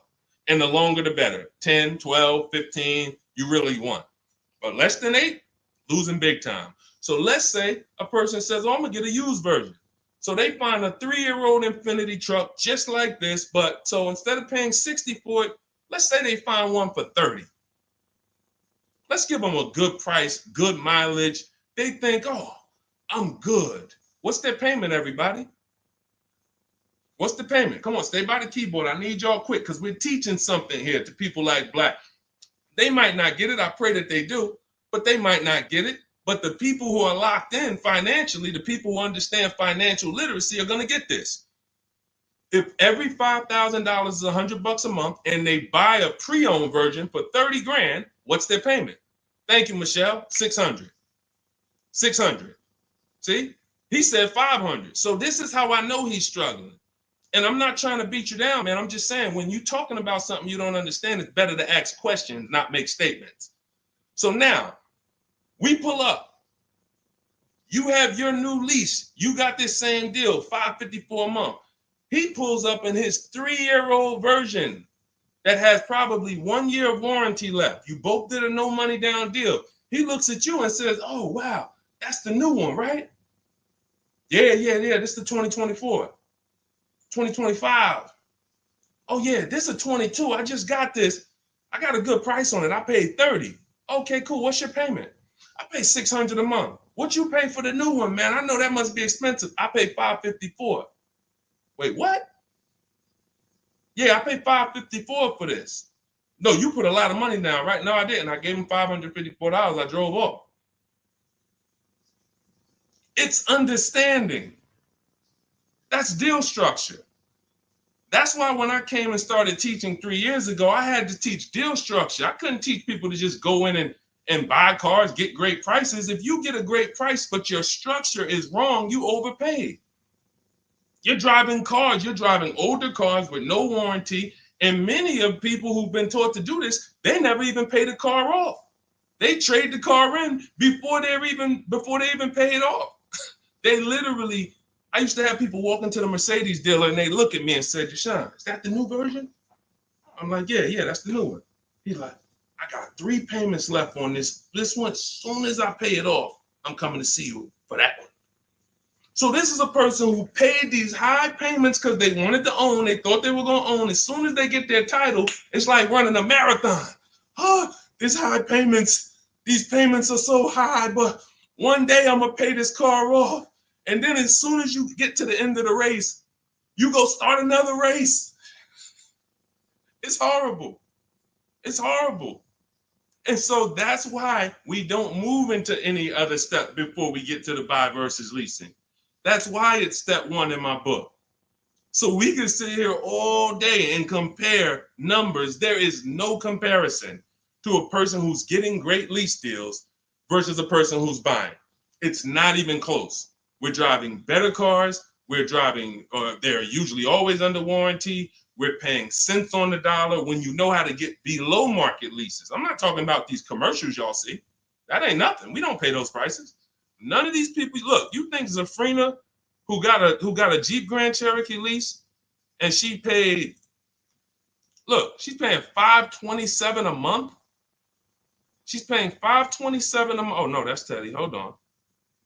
You think Zafrina, who's paying $579 a month for a $66,000 truck, is ever going to she's not going to let this bad information get to her anymore. She's driving a $66,000 truck. So again, now let me, before we go to the next question, I'm going to just read some things from Black because he's over here typing. And I do want to give him the courtesy of reading because we just used him as a teaching moment. I think everyone learned. If you just got what I just taught about the leasing versus buying, type $sign. Just type $signs. If you got that point of me, see, no one talks to you about payments.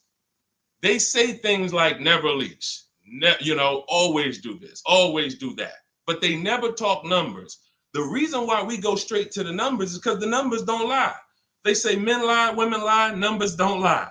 So when we go to the numbers, shout out to everybody. I see y'all. I see y'all. I see you, Wanda. I see you, Tony. I see you, Michelle. I see you, Megan. I see you, Brenda. I see you, Federico. That's the name of the game, is putting your deal on the right foundation so that you know, again, like I said, banks don't want to own vehicles. Think about that. Banks don't want vehicles that are not bringing income in.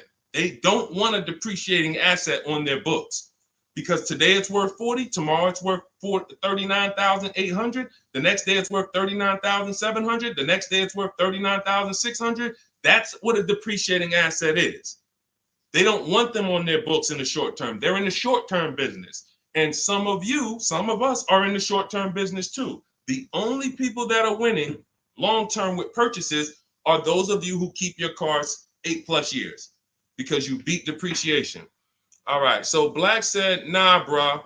Okay. Keyword, no money down. You put 10 to 20% down, then it's a different story. You can't make this stuff up. Let's go. You cannot make this stuff up. Watch this, y'all. Watch this. I just compared 3 no money down transactions on the same vehicle. 3. New, used, new lease. 3, no money down. I'm telling people that when you don't put money down, you can clearly see what you're really paying.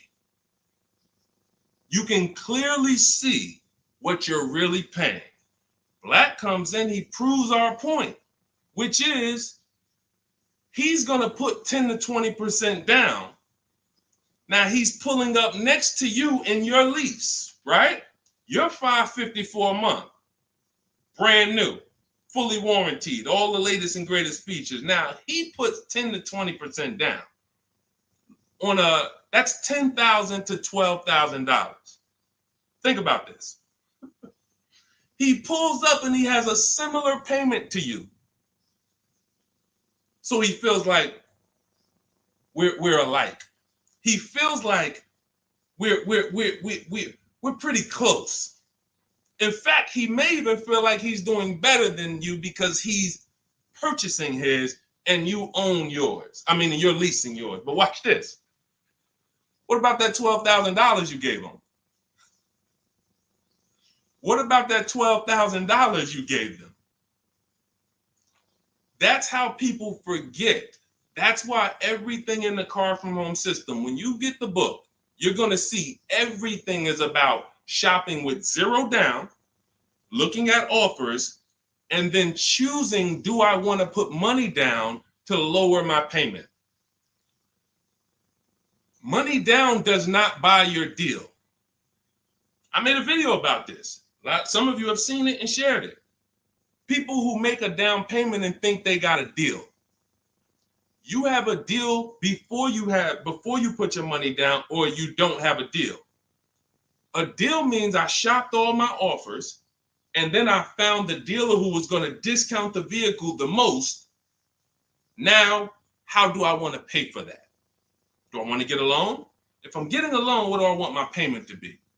Now I'm going to manipulate my down payment based on what I want my payment to be. That has nothing to do with the deal I got, but somebody like Black or people who move like him, hopefully we can help you get over these mindsets. But you have some very, very strong convictions, and you're confidently incorrect. That's dangerous. It's dangerous to be confident and incorrect. Dangerous to yourself and your family and your friends who will listen to this. If you are putting money into deals and thinking that you got a deal because your payment ended up being affordable, you in no way can win. First of all, you're letting the dealer manipulate two things: the price of the car they're selling you and the interest rate that you're getting from them exclusively. If you were just separating your loan from your interest, from the purchase, you would see that that's a losing strategy. You can't compare a person who's driving a brand new vehicle paying a low payment to a person who's paying the same payment but gave the dealer $12,000 to get to that payment.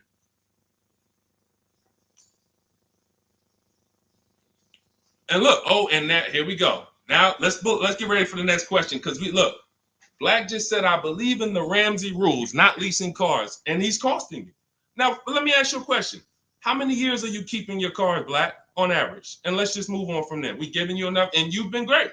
You have been great. I think we have all learned. You've given me a lot of things to be able to teach the audience who's willing to learn, but there is in no way, shape, or form. 3 to 4 years. My man, you are losing like crazy. Look, he's buying cars like this and flipping them. He's buying cars like this and flipping them, coming back. You're spending so much money that I can't even get it across to you because you're not in a posture to learn. You are literally buying cars in their deepest state of depreciation because somebody told you don't lease. You listen to them. You buy the car here. It's worth $40 the day you buy it. You come back in 3 to 4 years to get a new one. They give you $20 for that car. You spent $20 grand. You lost $20 grand in depreciation in 3 years. And you just keep doing that because somebody told you never lease cars and you listen to them. The payments I'm showing you, it's not clicking. The fact that the same car you bought for $40 that you're going to get $20 for, you're paying $40. That's an $800 a month payment. You put 20% down, you finance 30 grand. Now that's a $600 a month payment. That same $40,000 car we're leasing with no money down for $500 a month. No money down. You are spending thousands. We can't help you, man. You got to be willing to unlearn it. You are so locked in, So anyway, but I think, listen, everybody who got it, you understand. That is why leasing versus buying is paramount. You cannot get it. If you are not keeping your cars 8 years, you cannot get a great deal buying. You're going to lose in depreciation. You're going to lose in resale value. When you go to replace that car and you see what it's actually worth and how much you paid over 4 years or 5 years or 7 years, when you compare that to a person who drove brand new cars for that particular same period of time, it's no comparison. And then you have cars with no warranty and all of that. Yeah. Look, Megan said, Black doesn't seem to learn. So to my question would be, could you buy an extended warranty package? Hold on. Why am I getting calls on airplane mode? Sorry, guys. I hold on. Let me put on Do Not Disturb. All right, so go ahead, Dolan. Shoot some. Let's get to Megan's question, and then let's try to go through a couple more. But that was good. That was good, Black. Thank you, because we wouldn't have been able to teach on those points without your questions. Okay, so let's do Carolina on YouTube, and then let's go to we'll hit Megan, and let's go through as many as we possibly can. Hey, I'm new here. I want to trade my 2020 Nissan, and what's the best way to do this, please? Okay, so you have a 2020 Nissan. That's a vehicle that's not 5 years old. First thing you would do, if we were talking, I wouldn't let you buy. Unless you're telling me you're going to keep the next car 8 years, you're losing, because that 2020 Nissan, first thing we want to do is decide whether we're buying or leasing the next vehicle. And as we just said, if you're not keeping the next vehicle 8 years, you should be shopping for below market leases. Then you want to now see what is the most money you can get for that Nissan. We don't depend on a dealer to tell us. You're going to go to these 6 websites. These are 6 websites. You do this in 15 minutes. You're going to find out what that vehicle is truly worth. You find out what your vehicle is worth with offers, not with anything else. Offers. So go to CarMax, Driveway. Write this down. I told you, stay locked in because we do dialogue here. It's not just me talking. Unless you got a notepad, you got to stay locked in and ready. We're going to go to CarMax. We're going to go to Driveway. We're going to go to Carvana. We're going to go to KBB Instant Cash Offer. These are all offer sites. These are people you walk in, they do an inspection, they cut you a check, you're out of there in an hour with a check. They're not trying to sell your car, they just want to buy your car. Driveway, Carvana, CarMax, KBB Instant Cash Offer, Car Gurus, and Auto Nation. 6 offers, 6 bids. That's going to tell you what your vehicle is worth, and that's going to tell you if you have equity or negative equity. Equity or negative equity. Okay? So that's the first thing you need to do. First 2 things is ask yourself, how many years are you keeping the next car? And then do your equity assessment to see, do you have positive equity that could either go in your bank account or negative equity that's going to be carried over to your next deal. So that's the first step. Okay, do that first. Now, here's the beautiful thing. When I was at the dealer, I would have people who walked in as soon as I asked them how many years they were keeping the car.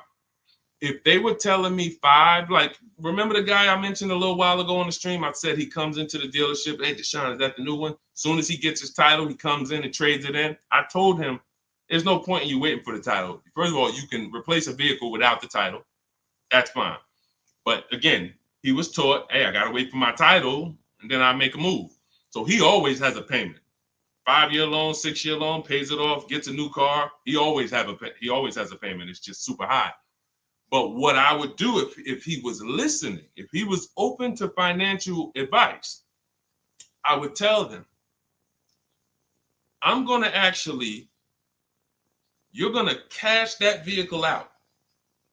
That means you're going to sell this vehicle. We're going to give you a check for that. So whatever it's worth, 15, 18 grand, it's paid off. That's going to go in your pocket.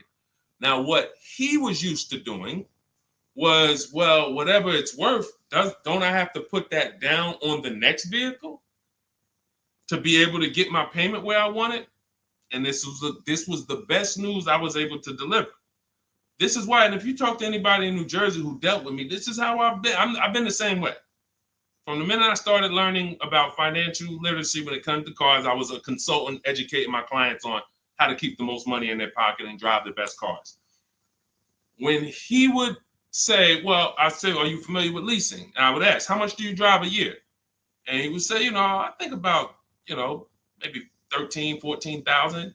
Say, let's go look at your old vehicle. We look at your old vehicle. We see, okay, yeah, based on what's on the mileage now, you drive about 14,000 a year. Here's what we're going to do. Whatever your car is worth, you're going to put that in your bank account. Let me show you what a competitive lease would look like. I make him the offer. He's like, wait a minute. This is my payment, and I could drive as much as I want. That's it. You could drive the same amount you've been driving. So I'm paying less than I was paying to own this thing?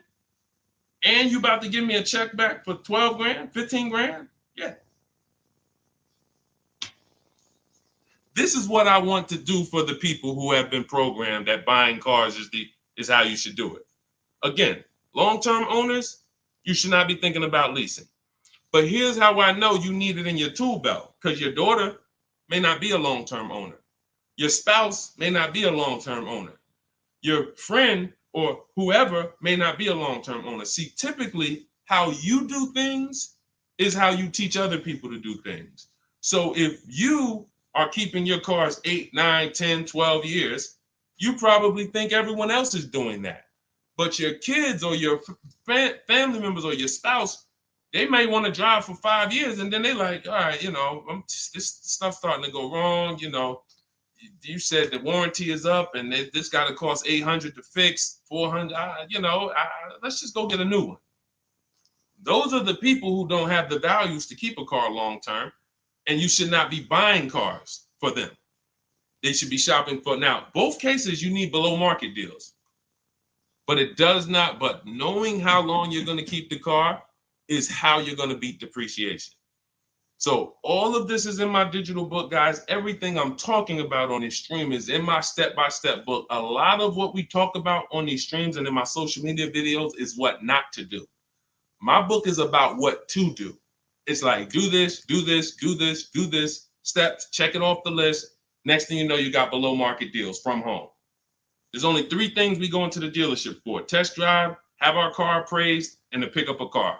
We are not there to shop. We're not there to get numbers. We're not there to negotiate. We do all of this stuff from home. So for 30 minutes, if you visited the website already, you'll see the timer, 30 minutes, you can get 75% off your copy. It'll be in your inbox in literally seconds. And as soon as you pay, in my TikTok bio, in my Instagram bio, Facebook, we have a link floating for you. You guys should be able to see the link. And then Instagram, we have YouTube, we have a comment pinned for you guys. You'll have the book, but as soon as you pay, you're going to see the thank you page. It says screenshot this page. You'll see my support team email. Sometimes you type your email wrong. Contact support if the book is not in your inbox in literally 5-10 minutes. Also, as soon as you pay, you see a link that says open your book below. So there's 2 ways I'm delivering the book to you. Right there as soon as you buy, but I'm also emailing you a copy. But sometimes, we fat finger the keyboards and there's a letter off. So make sure you hold on to my support team's email and hit them up. Okay, good stuff. Get your copy. Listen, once that clock hits 0, the price is $97, which is still worth every penny. If I missed it, I go back and look. Knowing what I know, knowing what the people know, look at Tiffany. Look at Tiffany's deal. Look at Tiffany's deal. Matter of fact, let's show Vicky's deal. Look, thanks to your books and your methods, I was able to get my new lease for a 2024 Volkswagen Atlas SE Peak Edition with the tech package for $175 per month less than my first quotes. I did it all online except for picking up the car.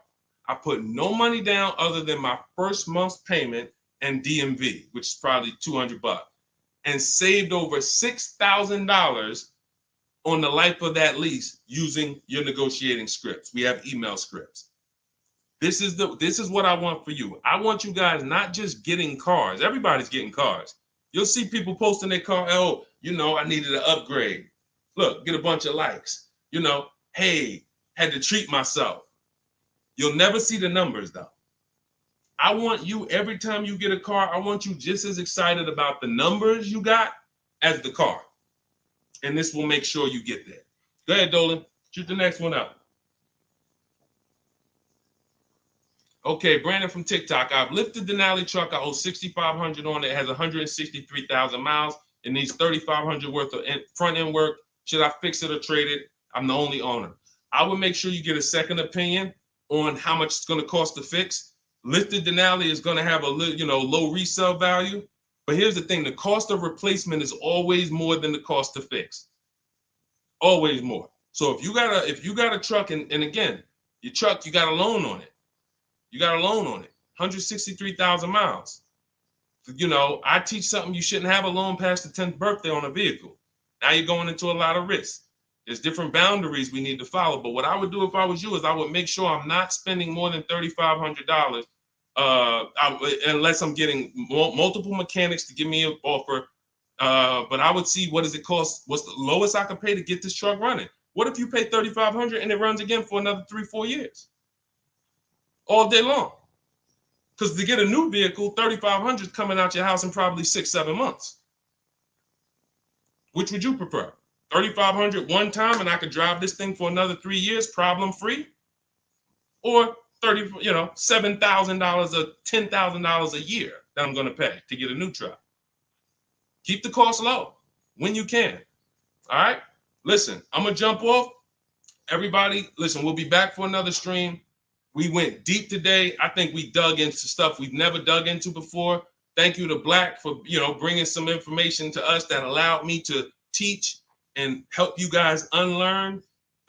Everything you need is in my digital book, Cars from Home, 7 Steps to Saving Time, Money, and Avoiding Dealerships. Normally $97. It's 5-star rated. You can Google it. You can see all the reviews people wrote using it. But you won't pay $97 if you get to my TikTok bio or my Instagram bio before that 30-minute countdown expires. You'll get it for 75% off, which is $24. And on YouTube and Facebook, I have a comment pinned for you guys where you can get your copy for 75% off. Use it. Make sure you email me your success stories, and make sure you save my support team's email just in case you type your email wrong. Let's make sure my team gets you your book. All right. God bless you. Keep winning. Keep unlearning. I'll see y'all on the next one.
Hit go live, then we'll roll in. Jasmine from TikTok asks, what do I do when I can't afford the lease after 1 year? Great question. You want to do an equity assessment, see if you can sell it. There's two main ways to sell a lease. You could have somebody assume it. You can go to a site like Shop a Lease, and if you have a good car payment, you could list the car there and somebody could take over it, but it must be a good car payment relative to the deal. If you're paying, if you overpaid per month, then you're going to have a hard time getting someone to take over the lease. But if not, you can get rid of it there. Second is, I want you to call the leasing company, ask for your payoff, and then you're going to call, once you get your payoff, I want you to ask them if you have a third-party restriction. Those are the two questions you're going to ask your leasing company. And then once you get that number, which is your payoff, you're going to go to CarMax.com, Driveway, Carvana. This will take you 20 minutes to do. Kelly's Blue Book Instant Cash Offer, Auto Nation, Sell My Car, and Car Guru, Sell My Car. You want to get 6 offers. It's very important when you're on those sites. When they ask you, is your car owned, leased, or financed, put owned. That's going to tell you what the market value cash is for your car to get rid of it in a day. If it's greater or equal to your payoff, you can get out of it. If you have a third-party restriction, then you're going to need to take another step and you're going to sell to a local dealer. But you got to see where your equity position is first. Got to see where your equity position is first. All right, I'm going on and I'm sharing the broadcast, and then Dolan, you could queue up the next question. We're live on TikTok, Instagram, YouTube, and Facebook. So we are going to be taking questions from all platforms. The first one came from TikTok. We got a couple queued up on TikTok. So shoot the next one in, Dolan, and we'll get to it. All right, this is another one from TikTok. I have 2 payments left on my lease. What's my next step? Equity assessment. Who's returned a lease to a dealership, just dropped it off when it was done? You never assessed any equity. You didn't even know. Who didn't know that a lease could have equity that you could put in your pocket?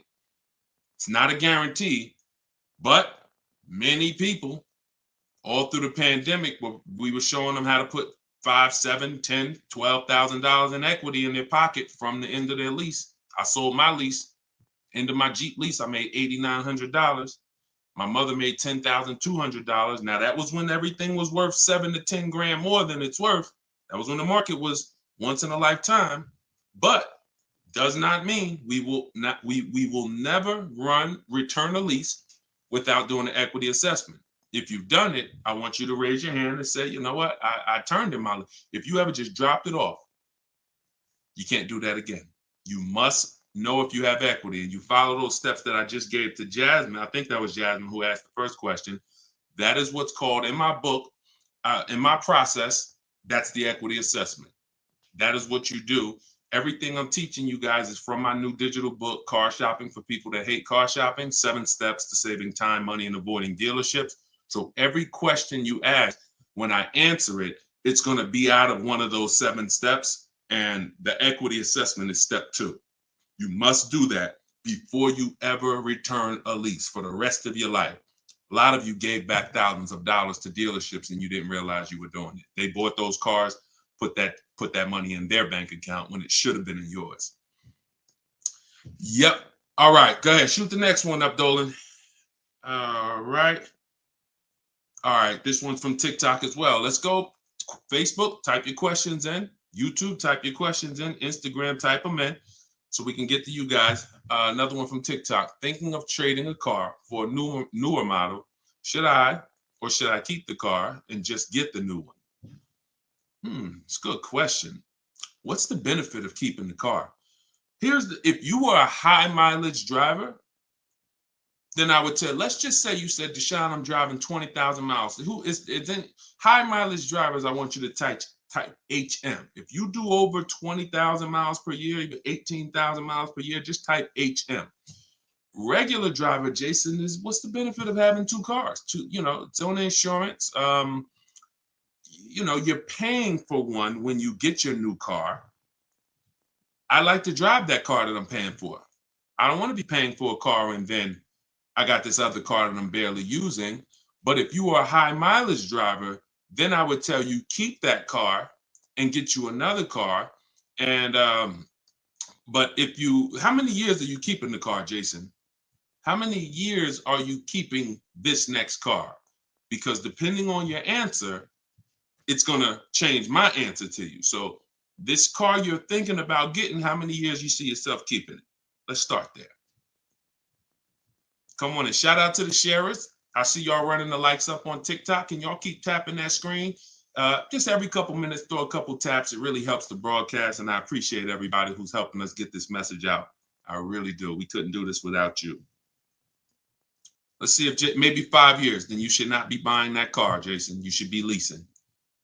And I'm going to break this down for you really quick because some of you know the depreciation curve. And the rule of thumb is when we talk about the hidden money in your car deals, my job is not to just teach you, if you're willing to listen, how to save thousands of dollars by making dealers and banks bid on your business. That's how we make sure we get the best prices. You can't get the best price. You can't make the best deal if you buy, but you should have leased. It's impossible. Because the depreciation curve looks like this, y'all. If you buy a car today for $30,000 today, I give you a car. I'm gonna show you something. I want everybody stay close to your keyboard. I don't want you to, when I ask you a question, type as quick as you can so we can keep the dialogue going. If I gave you a $30,000 car right now, put it outside your house, you don't drive it 1 mile, you don't even touch it. We go outside a year later. Is it worth $30,000? You didn't drive it 1 mile. You said, Deshone, I don't need the car, but I'm leaving it here. It's yours. You don't drive it 1 mile. Is it worth $30,000? No. So that's your first intro into depreciation, the unseen expense. Let's go a little deeper. If you put 10,000 miles on it, it's worth less, right? If you put no money in it, if you put no mileage on it, it's already lost thousands. If you put 10,000 miles on it, it's worth less, right? High mileage driver, let's say you put 20,000, it's worth less, right? Now what you're seeing is the expense you've been taught not to see, which is depreciation. It has nothing to do with car payments. It has everything to do with that. We've heard people say, oh, cars are depreciating asset, cars are depreciating. What does that actually mean? I'm showing you what that means. I'm showing you what that means. When you're buying something that goes down in value, you have to look at when it's going down, when is it losing its most value, and your goal should be to avoid replacing it while it's losing the most value. How many of you have a car outside right now, outside your house? You've had it for at least 8 or 9 years. Type the number of years you've had it. If it's more than 8, don't type 3, don't type 5. For those of you who have a vehicle outside right now and it's been in your home, in your household for at least 8 years, I want you to type the number of years. All right, we got Jason 10, we got 13, we got 8, we got 20, we got 14. Okay, so we got 10. This is the leasing versus buying question, and there's nothing more important than this to the foundation of your deal. Because if you choose wrong, you cannot get a great deal. And if you're new to this, then lock in for the next 5 minutes, and you're going to understand why. The people, those of you who said, Deshone, wow, Jazzy's 20 years. The vehicle, the value of your vehicle right now, isn't it going to be about the same a year from now? Everybody who just typed, look at the, and I want y'all to pay attention. If those of you who are like, Deshone, I never keep a car, you might be saying, looking at these numbers and saying, Deshone, I would never keep a car that long. It's not for me. It's not in the cards for me. It's not my style, not my habit, not interested. Perfect. Pay attention. 12, 20. So all of these people, your car will be worth next year about what it's worth right now. What does that mean? That means you have avoided the depreciation. You've won. The depreciation curve normally looks like this the first 5 to 7 years, but it starts to get like this the longer you keep the car. So now all of you who have answered, all of you who are watching them answer, their car depreciation curve looks like this now. It's not losing much value anymore. If you don't get to that level, there was no point in you buying the car because you're replacing it here. There's only 2 ways to go from to avoid this type of depreciation. Car was worth 30, now it's worth 10, 7 years later. It's only 2 ways to avoid that type of hit. One, you're going to keep it long term. If that's not you, you should be shopping for aggressive leases. Not these leases you see in the car, in the commercials, come pay $4,000 down and all of that. These are not deals. Aggressive leases are below market prices and they're pennies on the dollar compared to what you've been paying. You cannot win buying cars and switching them like this. That's why you always have negative equity. That's why you're always never happy with what you're getting for your car. You buy your car, you come back, look 3 years later, you see what it's worth. It's always disappointing because you're trying to literally get cash back out of something that is not designed to give you any value in the short term. Leasing or long-term ownership. That's why the first thing that I teach, it's called the most important question, is how many years you keep in the car. If it's not 8, then you should be leasing. It's not even a question. We'll go deeper on that throughout the show. Anyone who wants to know more about that, you keep asking, because once I open up that Pandora's box, it's like your mind is like, oh, but everything I heard about leasing, I heard it was bad. I heard you can't drive that much. I heard that yada, yada. They bill you for all of this stuff. All of those things, I'm going to help you unlearn because unfortunately, the people who taught you that were confidently incorrect, which is dangerous. Confidently incorrect is you're dangerous to yourself and others. So, all right, so that's the key.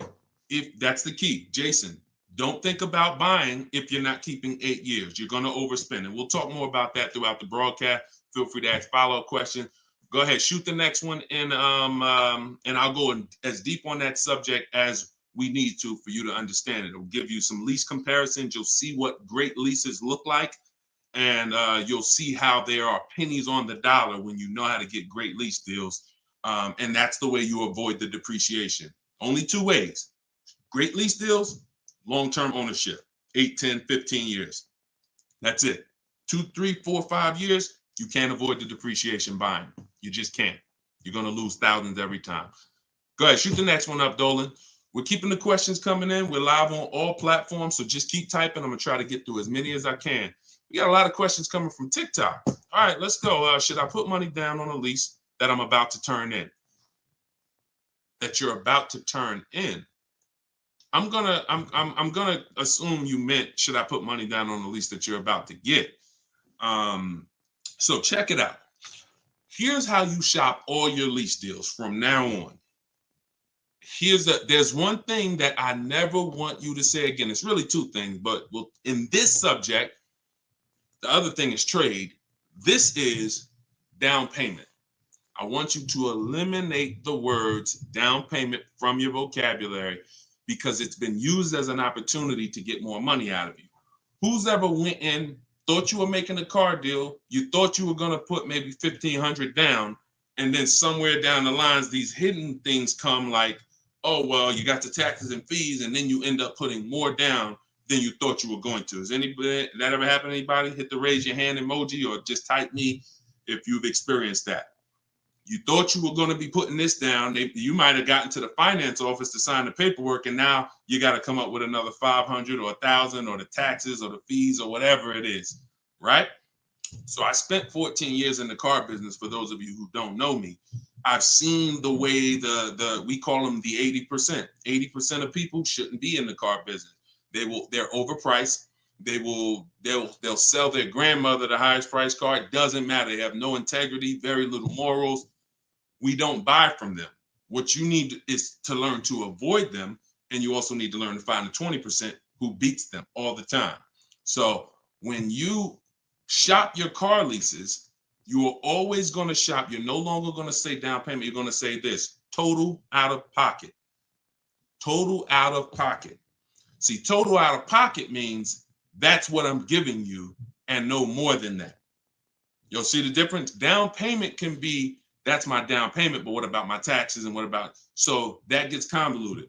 When you start using, hey, I'm only doing this total out of pocket, it's hard for them to switch it up, especially when you're adamantly aware of what that means. This is all the money that I'm putting out of my pocket. You could also say do it signing, but total out of pocket is probably more of a universal term. You shop your leases with 12,000 miles.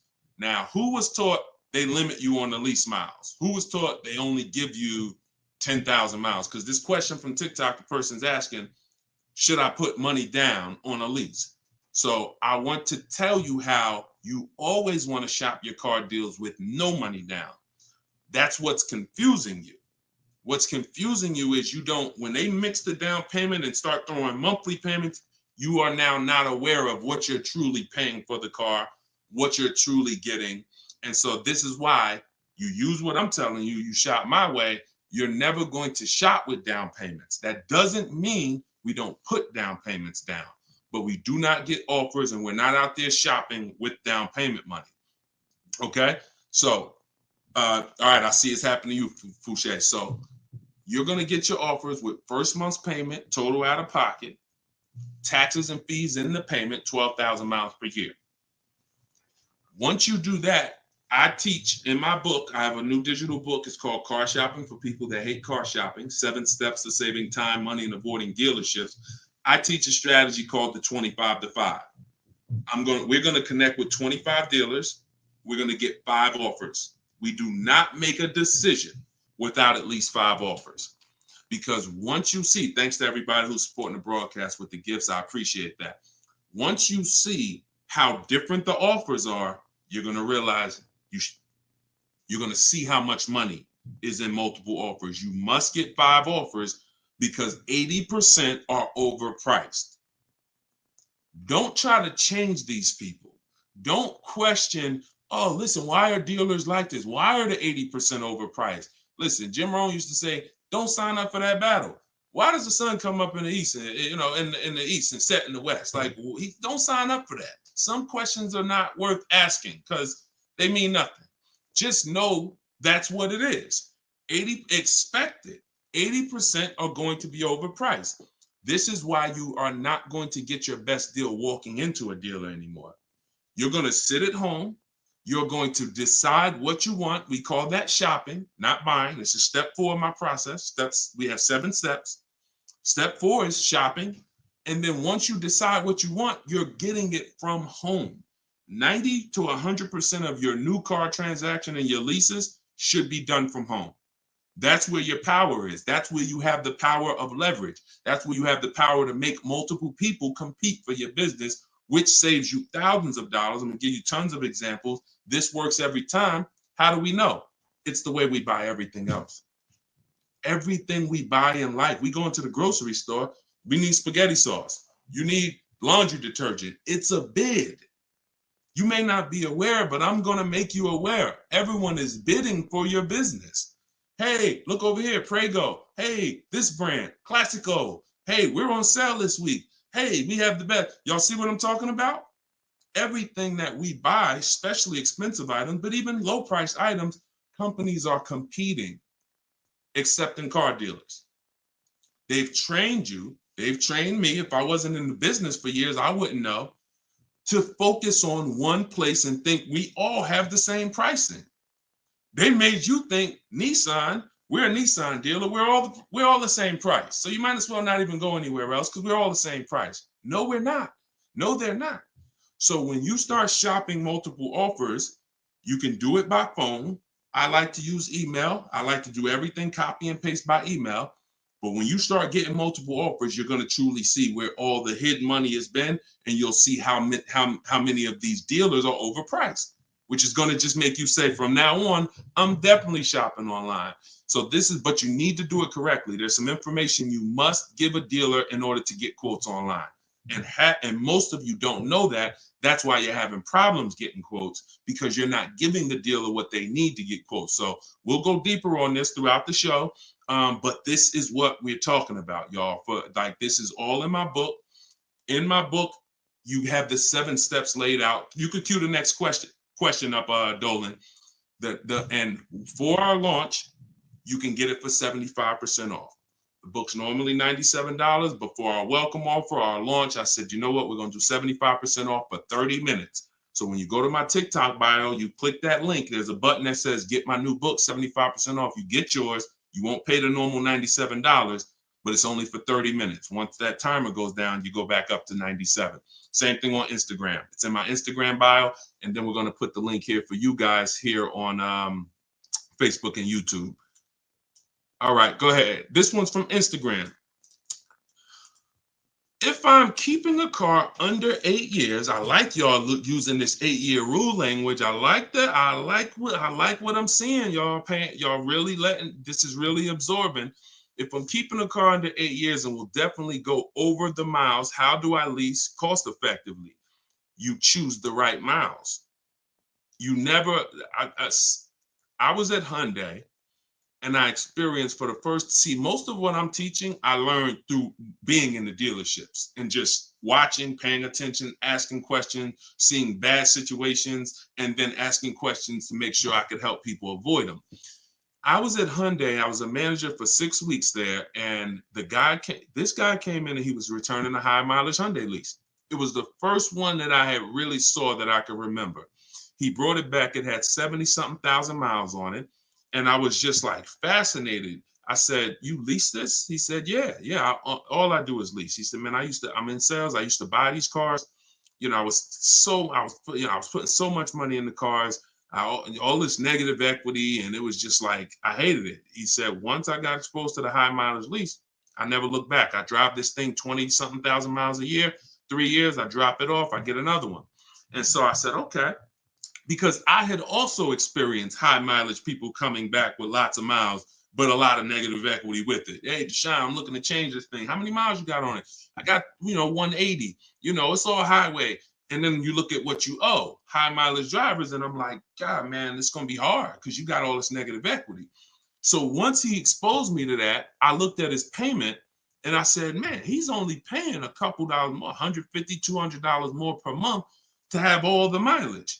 That $150, $200 a month is a lot less than the depreciation hit that he's taking. Again, going back to the unseen expense. We already said, we park a car outside your driveway tonight, it's 30 grand. Next, I asked everybody on here, is it worth 30,000 tomorrow, a year from now? If you don't drive it, everyone unanimously said, no, it's not. So even without mileage, it goes down. When you do regular mileage, it goes down more. Somebody doing 25,000, this is how you're destroying the value of your car. But at the same time, the loan is still staying high. So once I saw that you could avoid that with a high mileage lease, that became part of one of the strategies that I teach for high mileage drivers. This is only if you're short term. Pay attention to what Maddie's question said. If I'm not keeping it 8 years. If he was, there's plenty of cars that you can keep 8 years and just put a ton of miles on it. You're not worried about trading them or selling them because we don't trade. You're just going to get the maximum value out of it. In his case, he knows he's not keeping it 8 years. How are we avoiding the short-term depreciation?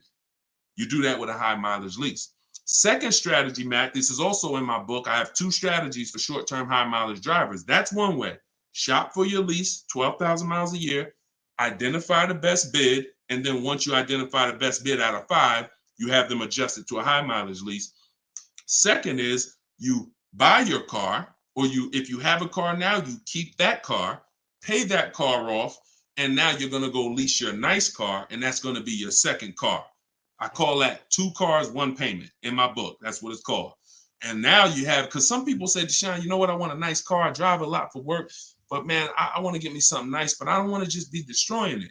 And this strategy becomes perfect for them. This guy who's doing the high mileage lease with Hyundai, that's not a nice car. Especially once it gets up to 60, 70,000, it's not so some people are like, you know what? I want a nice car. I'll have my mileage car. I'll do, half the mileage on that. And then I'll go and lease me something and I'll do half the mileage on that. And so it's a beautiful thing. You got your nice, beautiful car and you got your mileage car and you split it, payments affordable, and you're not dealing with all this negative equity like you've been used to dealing with as a high mileage driver. High mileage drivers are getting killed with some of the worst because you guys are just killing the value of your cars. You use either one of those, you're going to love it.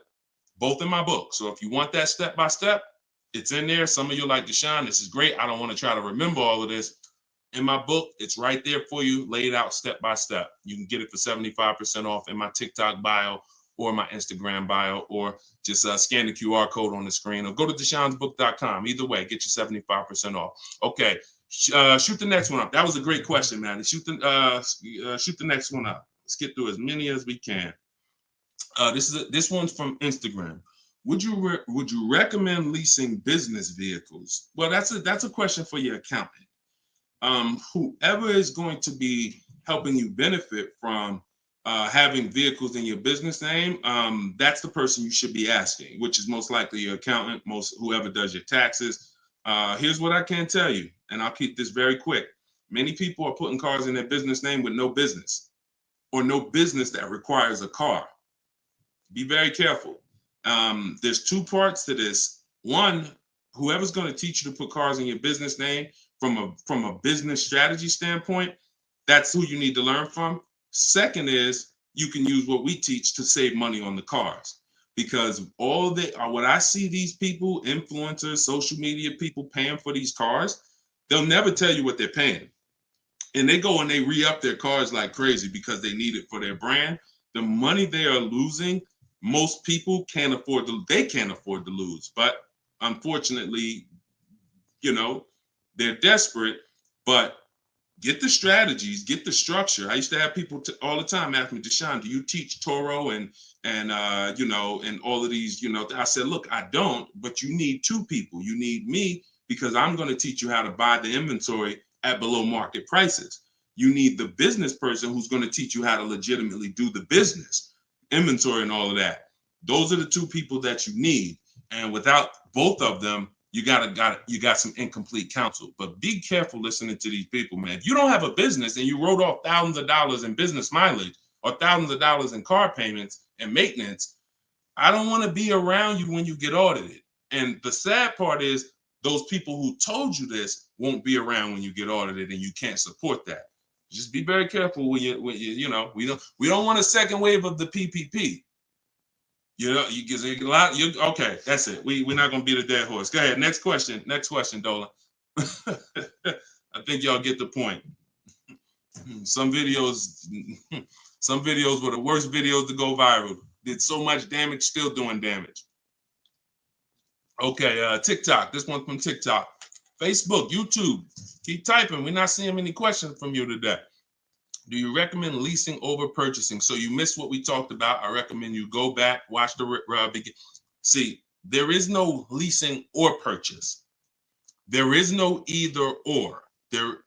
It's a based on how many years I'm keeping the car, I should be leasing. You can't, there is no either or. When you lease, you are not keeping your car and you are avoiding short-term depreciation, paying pennies on the dollar for brand new cars. That's not going and paying what they have advertised or walking in a dealership and say, hey, work me up a lease deal. That is not what I'm talking about. When you add up the payments from doing that, you're going to see you overpaid. You probably broke the 1.5% rule and you paid too much for a car you're giving back in 3 years. What I'm talking about is aggressive lease deal. Look at this. Give you an example. I'll give you an example right here. So, and this one, I love to use her because she was in the middle of the pandemic. Middle of the pandemic, people were out here buying Kia Tellurides for just $5,000, $10,000 over sticker. Bonita got hers in 2020. She got a 2023 Kia Telluride, put $600 down, and that was her car payment every month for 3 years, $600 on a $46,000, almost $47,000 Telluride. Why is this so important? Some of you know, you may have seen the video, how much is every $5,000 in a car purchase price? How much is that per month on a loan? Every $5,000 is how much per month. So we're going to compare Bonita's incredible lease deal she got to someone who bought this same vehicle to show you that if you should have bought, but you lease, if you should have leased, but you bought, there's no way to win. It's over. $100. Good job. So that's clicking in. Ronald, great. $100. So whenever you look at a car, you look at a $10,000 car, your mind should automatically say that's $200 a month. 5-year loan. $20,000 car, $400 a month. 5-year loan. $45,000 car, which is about what Bonita got, that's a $900 car payment. So there's people driving this car. We're not even taking into account the taxes and anything like that. That'll put it up probably about 40. Actually, that'd be put it about 50. For her truck was 46, taxes and fees, call it 50. It's about $1,000 car payment for 5 years. She's paying $600. This is why there's no comparison. And sometimes your mind may play tricks on you. Yeah, but it's more than that. Is it? If you and I both drive out the same lot, same exact vehicle, you're paying, we're not putting any money into the deal. See, I want to make sure I keep you on track when you're not, neither one of them are putting any money into the deal. They're literally just going in, no down payment. All right, what's my deal look like? $600 a month, great lease. $1,000 a month, 5-year loan, no money down. So when we leave it the same, if I'm paying $1,000 and you're paying $600, is there any question of whether you're winning right now financially? Same vehicle. So as we drive, the only way you can eventually win, or I could eventually win if I bought, yeah, I'm paying $1,000, but I'm going to keep this vehicle long enough so in 10 years my Telluride is going to maybe worth $9,000. I kept it 10 years. It's worth $9,000 out there, but it's not losing value anymore. It's been in my household and I was able to outlive the depreciation. So now I win. Doesn't mean you lose. See, it's not like, oh, well, you lost, you should have bought. No, Bonita knows I'm not keeping 10 years. I'm not keeping 8 years. That's not my goal. Therefore, I'm going to shop for great lease deals and I'm going to pay pennies on the dollar compared to people buying. And that's my win. So there is no should I buy or should I lease? Do you recommend leasing over purchasing? I recommend leasing when you should be leasing, which means you're not keeping your car 8 years. I recommend buying when you should be buying, meaning you're keeping your cars 8 years. You're going to outlive depreciation, pay it off, and have a car that is not losing value in your driveway in 8, 9, 10 years. That's when both people win. And if you're stuck in the middle, then what I recommend is you get out of stuck in the middle because you're losing tons of money.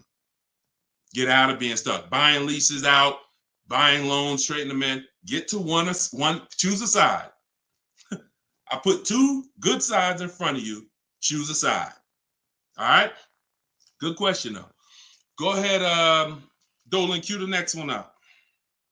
This was good, man. Wait, let me make sure. I'm trying to make sure I'm sharing all of this. Shout out to the sharers. Everybody getting value out of this? Type $ if you're getting value out of the show. This is what we do. All right, go ahead, shoot it up. All right, a lot of questions from TikTok today. YouTube, y'all, come on, type the question. All right, good to see you, Melody. I see. All right, when is it a good time to buy a car? Sashi, there's no good time. There's no bad time. Dealers have to make deals. See, I want you to not believe the marketing. What I want you to also do is I want you to pay attention when we do these shows. Pay attention to I don't want you shopping in an emergency situation unless it's an emergency. What does that mean? If your car was totaled, stolen, then it's an emergency. You got a couple days, no problem. You can use what's in my book. You can get bids. As long as you get multiple offers, you won't overpay. If you have your back against the wall, that's going to happen every now and then. Multiple offers is the key. If anybody had to go buy a TV right now, I said, look, you got 48 hours, you got to get a 100-inch TV, and you got to get a great deal on it. Is anybody worried about overpaying for the TV? Anybody on here? In 2024, is anybody worried? Dad, man, I only got, back in the days, it might have been like, oh, shoot, 48 hours. That might not be long enough. But you know where to go. Amazon.com, BestBuy.com, Walmart. I'm going to find the best deal on a TV. What I'm telling you is that's the same way you approach car buying. The more you do it the way you shop for everything else, the more you're going to see, oh, this is a lot easier. I'm in a lot more control. I eliminate buyer's remorse. So so even if your back is against the wall, if you're shopping, buying, you still should be getting multiple offers to make sure you're getting the lowest in the market. I'd say at least 5 because 80% are overpriced. Now, if you have time, then what you should be is in the market early. I teach something called 2 dates. The as soon as date, no later than date. As soon as date means soon as you can make a deal. Don't look at offers until you can make a deal. Don't entertain it's a waste of time. You might say, Deshone, I'm waiting to get this promotion at work in May. Then I'm a car shop. Should I look at deals now? Makes no sense. You can watch the market, but it makes no sense to entertain offers because you're not in a position. So as soon as you could accept an offer. Now that might be today. Then no later than date. That's the deadline. The gap in between that is your leverage. What does that mean? The ability to say no. See, you're about to start shopping in a way where you can say no, and the people that are walking into dealerships usually have put themselves in a position where they can't say no. So they're walking in saying things like, I need a car right now. My lease is up. If your lease is up, call, get a free extension. You shouldn't be shopping with your back against the wall. They're walking in saying things like, man, nobody has cars. That's because one dealer they walked in didn't have cars. Maybe they went to a second one, didn't have the color they want, and they're like, man, nobody has cars. They're broadcasting that energy, which is actually that's going to cost you. When car salesmen take it from me, I was in there every day of my life for 14 years. Not every day, we had days off, but when you say things, we're trained to hear them. No one has cars. That means the price just went up. If I have a car, you're going to pay more for it. This is what the 80%, this is how the 80% think. It's a mind game.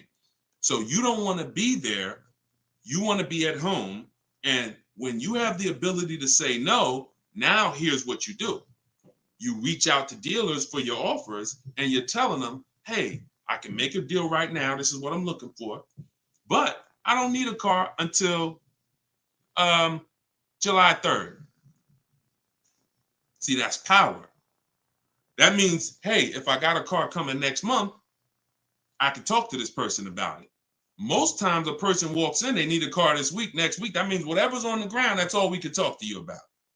But when a person has been proactive in shopping, which is what I want you to do, which is what I'm going to teach you to do, it's all in my book, and it's everything you'll hear me talk about, is when you have the luxury of time, it benefits us.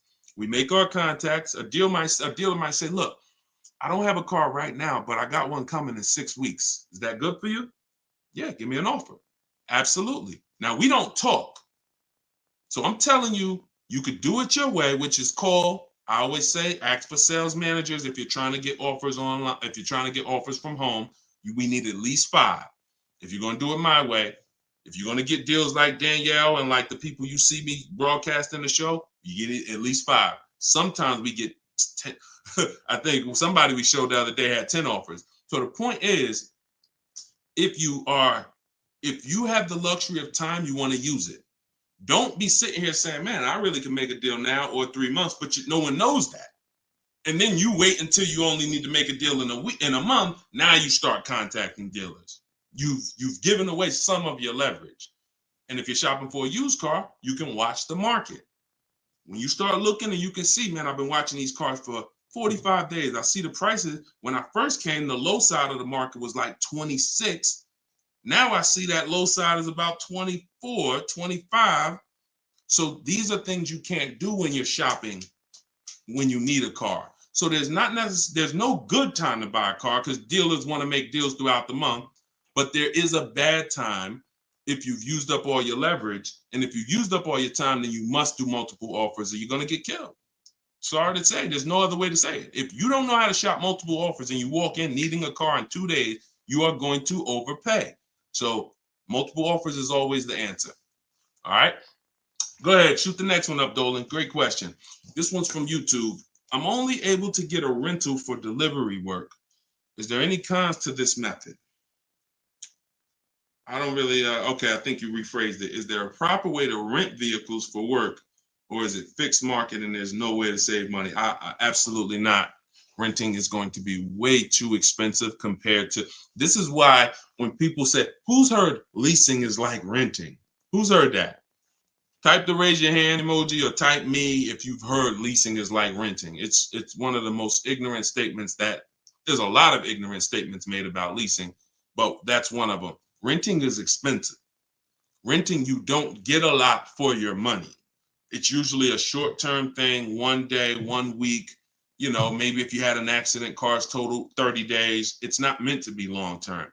So what I would tell you is if you were renting a vehicle, I would tell you try to go on Turo, try to find somebody who's willing to rent to you, possibly on a long-term basis where it's not going to be as expensive. Because I'm guessing if you're renting, there's a particular reason for that.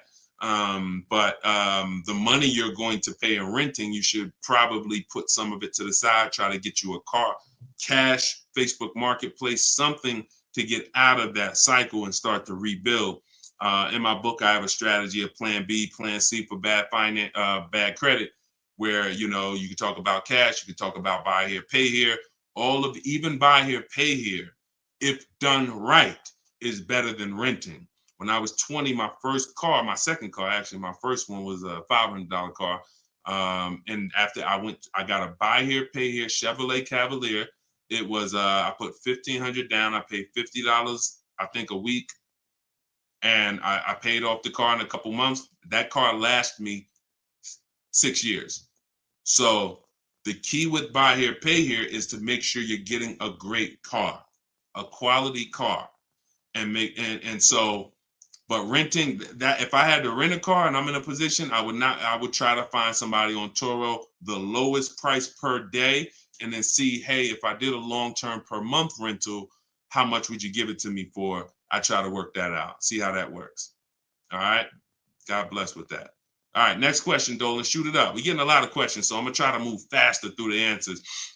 This one's Facebook. Once you have the car you've decided on, how do you go about getting multiple offers from dealers? Well, you could do it the manual way, which is I would see the only bad thing. See, and here's the thing. You guys know if you've been on, if this isn't your first time, if you've seen, you know I don't hold back. But I can't teach you scripts that I've written specifically so you don't have to talk. There's tons of scripts that I have in my book that you're copying and pasting from email, because when you're trying to get quotes online, you're dealing with trained people. And unfortunately, those trained salespeople are dealing with untrained customers that are not giving them what they need, not giving them the information. So 9 times out of 10, they assume anyone online doesn't really know how to shop online. they're defensive and they're not even going to give me what I need to make them an offer. That's why I keep trying to get them to come in.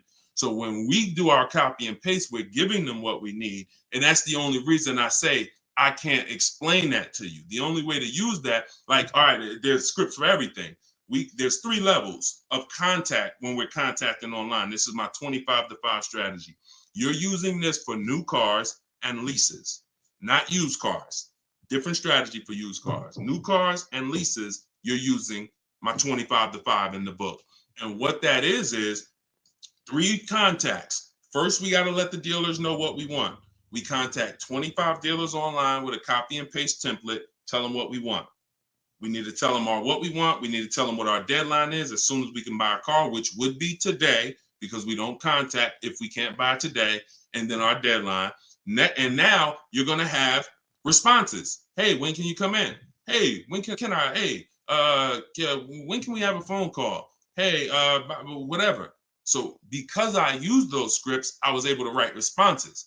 I had to use those same scripts. Hey, Mrs. James, thanks for the inquiry. Hey, when we have I'd love to help you with this. I have a car. What would be better for you for us to talk? 1 p.m. or 4 this evening? I had to use those scripts. So I was able to write the responses to them. So we copy and paste. Now, the key is whether you're doing it that way or whether you're calling, the first key is, do you even have a vehicle I'm interested in that matches what I want? So in that initial contact, we're telling them exactly what we want.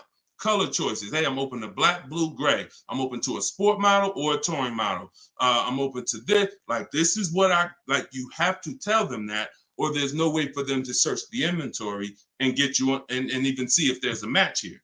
So once we do that, that's your first thing. Do you have a car? Now, the benefit of doing the 25-to-5 is we're shopping out of 25 dealers' inventories. So we're giving ourselves the absolute best shot of finding something where we don't really deal with, oh, I went to this dealer, they didn't have a color I want, they didn't have the trim I want. If we contact 25 dealers and there's no inventory, that means they're either in between model years, which means, okay, maybe the 24s got sold out, 25s haven't come in yet, we're on that bridge, or it's a rare car, hasn't come in yet, or it's a very rare car. See, that's different than you believing the car is rare because you visited 1 or 2 dealers. Once we contact 25, if the color, we're reaching out for a pink one and the dealer is saying, hey, we don't really have that color, that's when we know. So shopping out of 25 dealers, we get the best shot. We're trying to find who has a car. Second thing we're going to do now is we need to send a quote request. When we send our quote request, we're telling them what we want. If we're buying, we're looking for all cash price because we're not doing taxes. We want a bottom line price. And we're getting that from at least 5 to 7 dealers. Because when you shop correctly, remember this, when you truly have shopped multiple offers correctly, you're going to see at least a $3,000 to $5,000 difference from your lowest offer to your best offer. I've been working with people around the country. We're 2 million followers. We have 1,700 people we've worked with personally since 2021. That is the consensus. 3,000 to 5,000 bare minimum. And in fact, some of you who are looking for higher price cars, you look at somebody like Kimberly. Kimberly used multiple offers.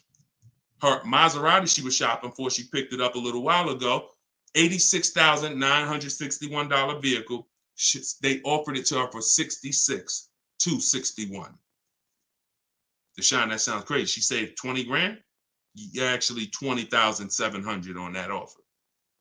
So now you never can pick. You don't know where the bottom is. She didn't go in saying, if I can't save 20 grand, I'm not getting it. That's not how we go in. We go in, we do multiple offers, and we let the bottom reveal itself. We don't choose the bottom. All right. So once we do that, we're getting our quotes, and there's going to be a lot of people who try to stop that. Hey, we only do business in person. When can you come in? So you need scripts to respond to all that if you're going to do it fast and shop like we shop, 60 minutes, 90 minutes. But if you're going to do it manually, then you can call sales. You can ask for sales managers and try to get them that way. But do not make a decision before you see at least 5 offers. 5 to 7 offers. Nobody who's listening to me will ever buy a car without seeing 5 to 7 offers, new cars and leases. Never. Too much money at stake. All right. So that's how we do it, Damon. That's the intro. And that's the only reason why I can't go deep on my 25 to 5, because it's totally internet based. We do it 60 minutes. So everyone who's like, Deshone, I want to use that. It's in my new digital book, Car Shopping for People That Hate Car Shopping. You can download it in my TikTok bio. You get it for 75% off as part of our launch.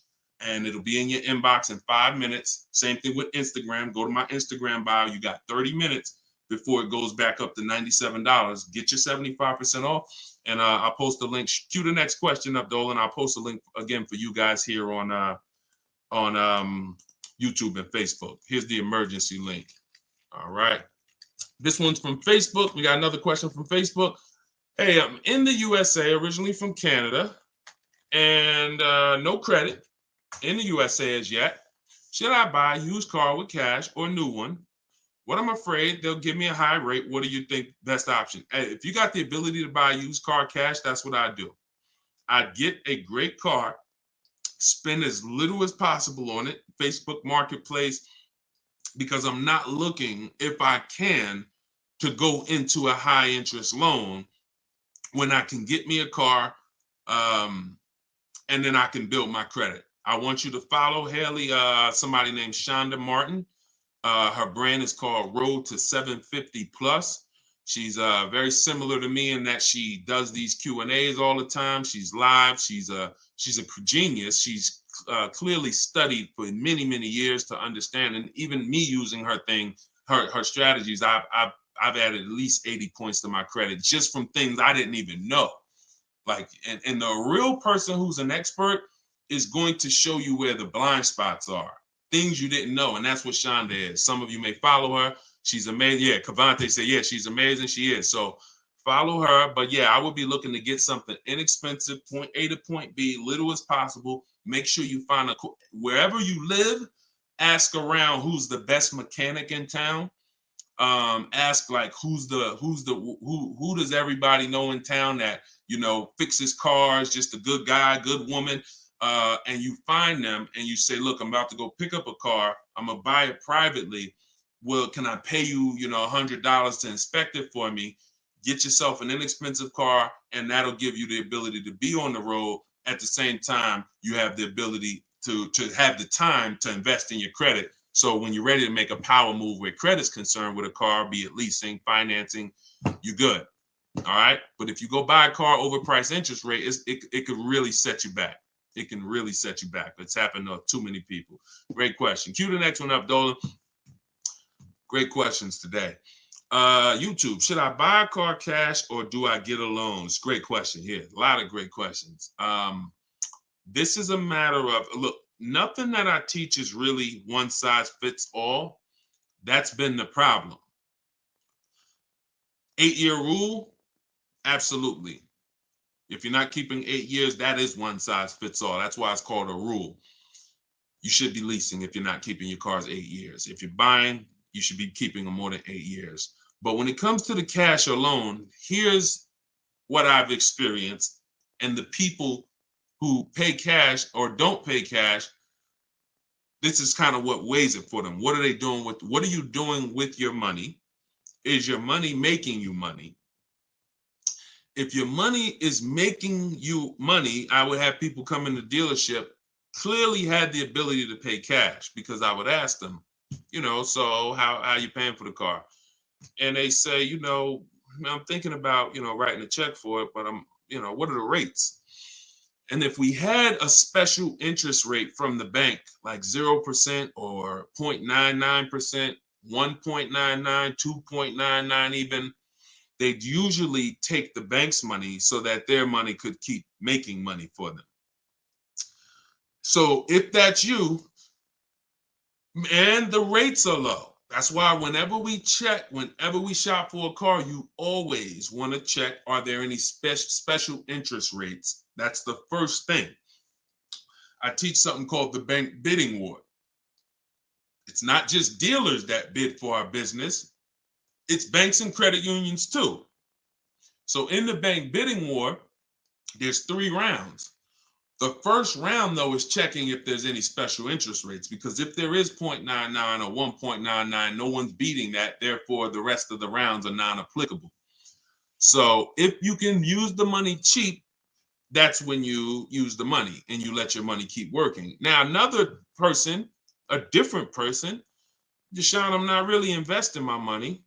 You know what? I just kind of like to keep things to a minimum. I got my cash over here. Okay, then. I would still, if the money was cheap, consider it, because we could be coming into days where cash on hand becomes a little bit more important. But it's really about the cost of the money. If rates are high, 6, 7, 8%, 9%, 10%, then you want to put as much down on these cars as possible. If you're buying them, you want to put, you want to pay them off if you can, because the money is expensive. So it really depends on the cost of money. People, when the cost of money is cheap, they benefit from that, and I would think that those principles will work for anybody, and that's, you pick and choose which one of those situations fits you. But if you check the special interest rates, that usually puts it to bed. You see 0.99, it ain't no reason. Why would the bank's basically giving you free money to use. You can keep your cash on hand and still get the car. So I know some people don't believe in that. They don't believe in interest, but here's the thing. There's something called opportunity cost. Interest is not the only loss. When you're talking financially, opportunity cost is important. When you put 30 grand in a car and it gets you, we already talked about this. Cue up the next question, Dolan. Depreciation curve. When we start talking about financially making decisions, a lot of people see, if I put 30 grand cash into this car, what is my cash worth in 6 years? $30,000 car, what is it worth in 6, 7 years, y'all? 12, 10. So what's the return on that cash? It's not even positive. It's not even neutral. It's negative. So these are all the things that is like, okay, you go over that, what I just said over the last 6, 7 minutes, and you choose what makes sense for you. But I'm never going to give you one size fits all formulas. That's what has failed you. Always do this. That's what has failed you. Go ahead. All right, this one's from TikTok. What's the best way to purchase a car once lease is over? Why would you want to? All you're doing. All right.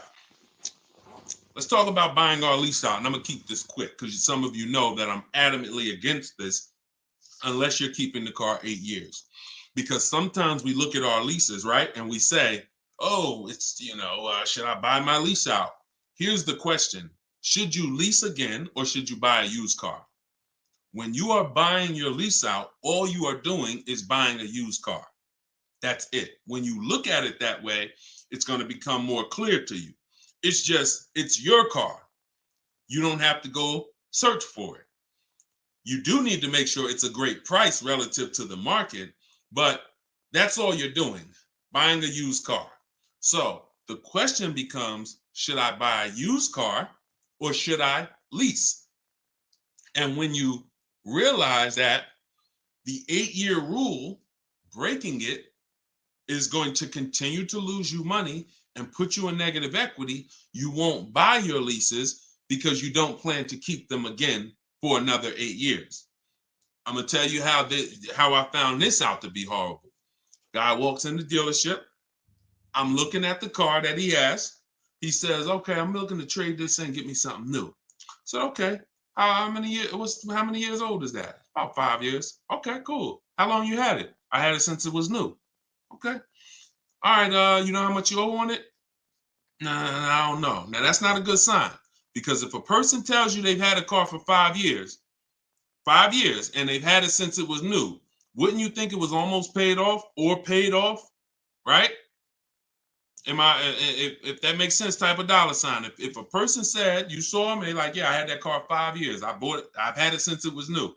Shouldn't it be almost paid off or either paid off, right? So when he said, I don't really know what I owe, I was like, okay, no problem. We'll call the bank. We'll find out. All right. So I have the used car manager look at his because everyone who's in this position, I'm going to tell them about leasing. So I'm looking forward to that, because once I tell them about leasing and I show them the numbers and like, hey, you keep trading these cars, look how much you're going to save. And some people will come in and their car was paid off. And I'm like, good thing is whatever that car is worth, you're going to get all that back. You're not putting it into your deal and using most of it as a down payment. So I've literally changed people from financing or buying to a lease, giving them a check back for their whole car that they was coming to use as a trade, and they get a check for $12,000, and then they leave with a lease with no money down or little down, and they're like, yo, this is great. So I'm thinking I'm about to lay this out for him. And so used car manager goes, looks at his car, may say like, okay, I think the car's probably worth about 18. Okay, perfect. So let me call the bank, find out what he owes. Hey, how are you? I'm calling for Mr. Johnson here. Yeah, he's interested in replacing his car. We need his payoff. Okay, the payoff is 18,000. Wait a minute. How the heck is the payoff 18,000? Hey, Mr. Johnson, they're saying you still owe 18,000. Dang, it's that much? Yeah, I didn't know it was that much. Wait, I thought you said you had the car since it was new. Yeah, I did. You know what happened? We leased it for 3 years, and then we had bought it when we bought it after the lease. That's how I learned how bad this was. So I'm like, okay, because when you buy your car off lease, most people, you're going to need a 6-year loan to have a similar payment. So if your payment was $400 and you buy the lease, you're typically going to need a 6-year loan to have around the same payment, right? So picture this, 3 years to lease it, then you get a 6-year loan. 6 plus 9 is what? 6 plus 3 is 9. Anybody on here signing up for a 9-year loan on a car? Anybody? We got a lot of people on here. Anybody on here signing up for a 9-year loan? No? Okay. Room's quiet. So we've never signed up for a 9-year loan. Look, she said, heck no. Right. We never signed up for a 9-year loan, 9 years of payments on the same car. Yet when we buy our leases, this is what's happening. So you look and say, all right, you bought your lease, you put 6-year loan, so you leased it for 3, then you paid it for another 2, that's 5. Now you're tired of it. Yo, man, I've been in this car, let me go trade it. Problem is, you still have 4 years left of payments. That's why buying the lease is horrible. One situation where it makes sense, if you're keeping it 8 years. That's it. If you're going to keep it another 8 years from the day you buy it, then potentially go ahead. Because all it is again, buying a used car. If you said to Sean, should I buy a used car or lease? How many years you keeping it? I'm keeping 8, 9. Buy the used car. Don't lease. So preaching the truth. Thank you, Kevin. I'm glad, man. And hopefully these stories will stick in your head. So when you encounter these situations, you know, when someone says to you, hell, man, I'm thinking about buying a lease, you'll never forget the story. So this has nothing to do with getting the best deals. This has everything to do with having the best deal structure. So I'm glad that clicked. Go ahead, shoot the next one up, Dolan. Oh, I see we already been on for. All right. We'll do a couple more. I'm trying to get through them as quick as possible. Y'all, if y'all like Deshone, I love to know everything you teach of how you shop for cars. Everything I teach is in a step-by-step way. In my digital book, Car Shopping for People That Hate Car Shopping, 7 Steps to Saving Time, Money, and Avoiding Dealerships. Everything we do is a bid. We're buying cars and leasing cars in 90 minutes, 60 minutes. When you get good, you'll be able to do this in like 45, 60 minutes. You never spend more than 30 minutes in a car dealership. You're at home. You're the prize. You're getting bids. You're no longer negotiating one-to-one where you're in a losing position. When you're getting bids, you're in the winner's position. So you can get your book for 75% off as part of our launch. So we want to do 75% off. It's normally $97. In my TikTok bio, you can grab yours. It'll be in your inbox. And some people say, before I get to this next question, Deshone, is it in print?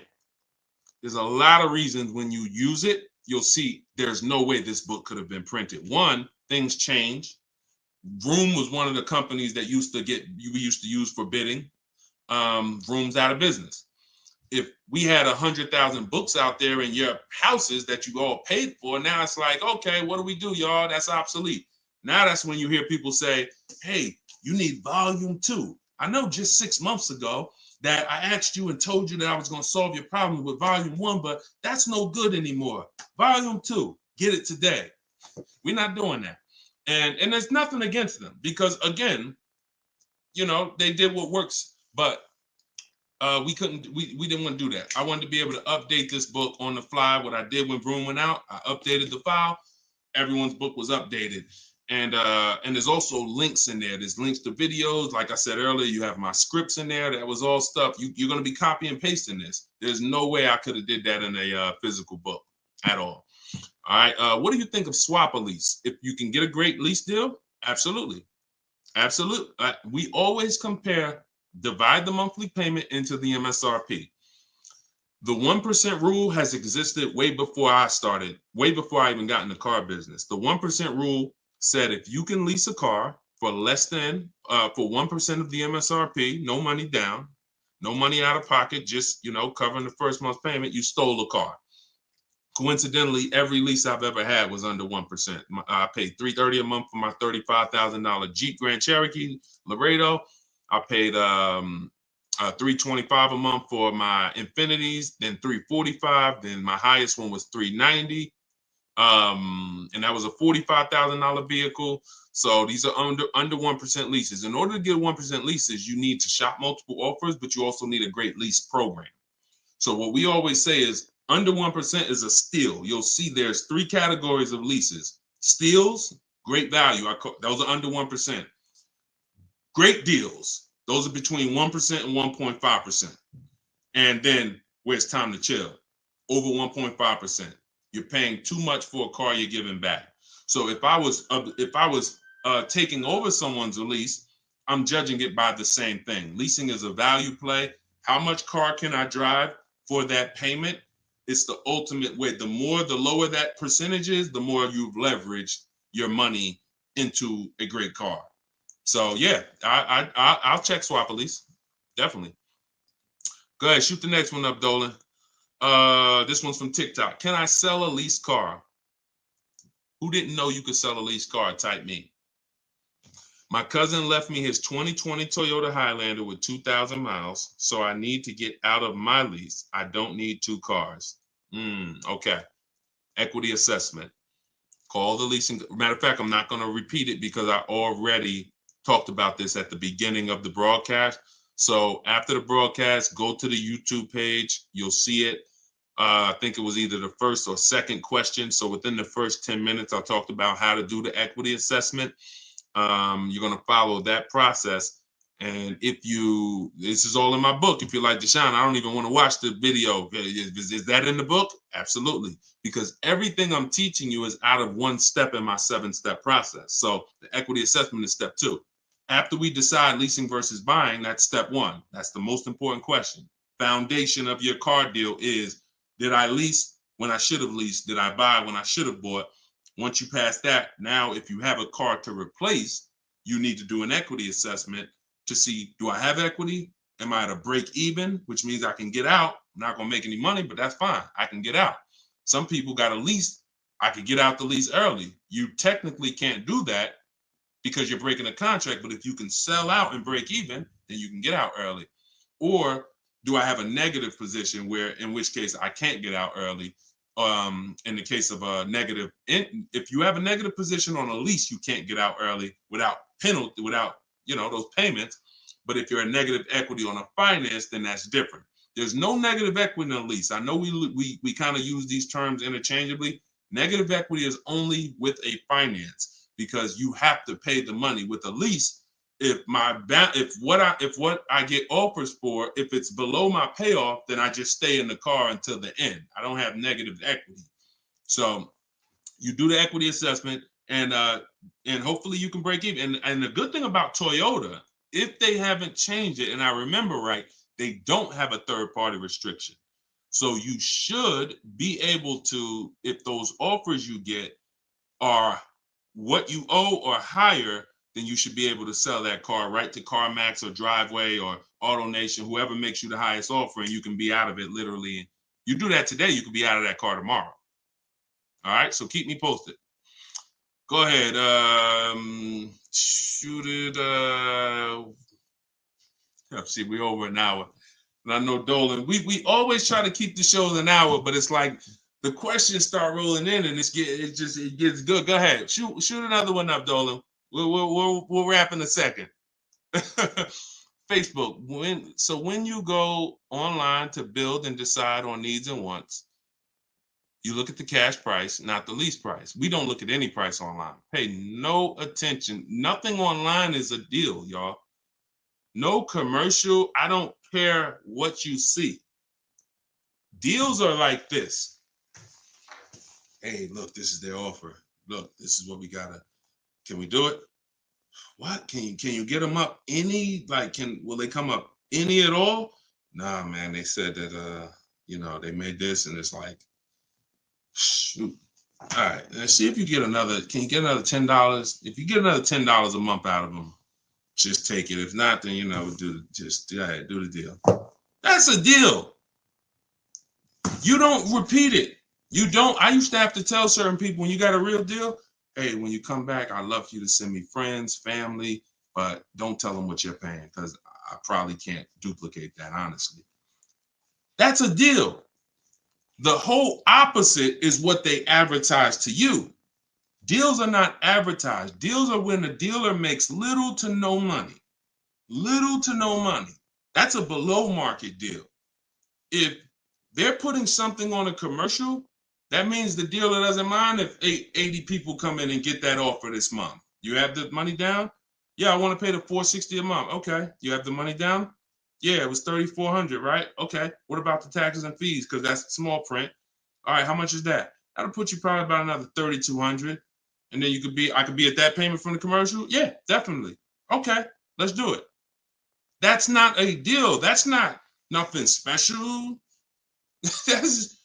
We didn't mind making that. Come on, if that's what you want. So if you want deals, you got to understand. Don't look at commercials. Don't look on the internet. Oh, this deal is advertising this. Deals are not advertised. Let that set. All this marketing that has worked on, come at the end of the month. Imagine being in a business where your customers were trained to come at the end of the month. Imagine if you had a pizza shop, a car wash, and that happened. You knew that the industry was so good at marketing that you knew the last 3 days of the month, your car wash is going to have lines around the corner. That's marketing. So dealers make deals when they're like desperate. I want to see. Nobody's here. So don't pay attention. Don't pay attention to that. Just follow the process. Oh, I see you got the book. Just follow the process. If it's not written in there, Ty, don't add to it. Don't add to it. If Deshone didn't say, go to this website and look and then write that down, don't do it. The whole purpose of why I wrote that book in that way is to take the guesswork out of it. If you find yourself like, okay, what should I do here? All right, I'm going to do this. You're probably off my path, because my path is very rigid. It's like a McDonald's system. You hear that beep, the nuggets are ready. Oh, don't change it. And then you'll get the results. We call that trust in the process. Great question. All right, y'all. We just hit an hour and 10 minutes. Y'all, I would love to do this all day. We are going to continue to do these broadcasts. Once the questions start coming in, I don't want to discount any questions. So I wish some questions I could just answer in 30 seconds. It's not possible without me just cutting it short and then you not getting the value out of it. So we try to get through as many as possible. For everyone who wants everything I teach in one place, you can get everything in my social media videos. But I think what you understand now from being on the broadcast is there's lots of different situations. So when you're moving through my social media video, you're saying, oh, he's talking about leasing here. He's talking about buying a used car here. He's talking about banks here. He's talking about high mileage here. All right, that means I got to try to piece this together myself. Same thing with the broadcast here. If you're like Deshone, I want everything in one spot, step by step. It's all in there. Leasing's in there. The high mileage paths are in there. The new car purchase paths are in there. Used car purchase paths are in there. And step 7 of my book is delivery. So you shouldn't be thinking, oh, I'm gonna read the whole book, then I'll start shopping. No, it's action guides. It's essentially a big checklist. Do this, do this. By the time you get to step 7, you should be picking up your car, getting ready to have it delivered. So that's the way it is. You don't take a quiz at the end. The quiz is, if you did it right, your car's on the way. So everyone can get your book for 75% off as part of our launch. It's in my TikTok bio. Grab yours, use it, and please make sure you email me your deal. As soon as you make your deal, send me an email. Deshone, check this out. I don't want to see just the car you got. I want to see the price you paid. You're going to have price assurance, and I'm happy to be on this journey with you. So get it in here. I'm going to send this link. I'm going to type the link one more time for you guys here on Facebook and YouTube. In case you missed the countdown, I just typed the link. You can grab it there. TikTok, Instagram, it's in my bio. Click that website and then click that button that says 75% off. So until then, thank you, Ty. Great questions today. Great questions. All the questions were good. And I'll see y'all on the next broadcast. We'll keep this going. God bless y'all.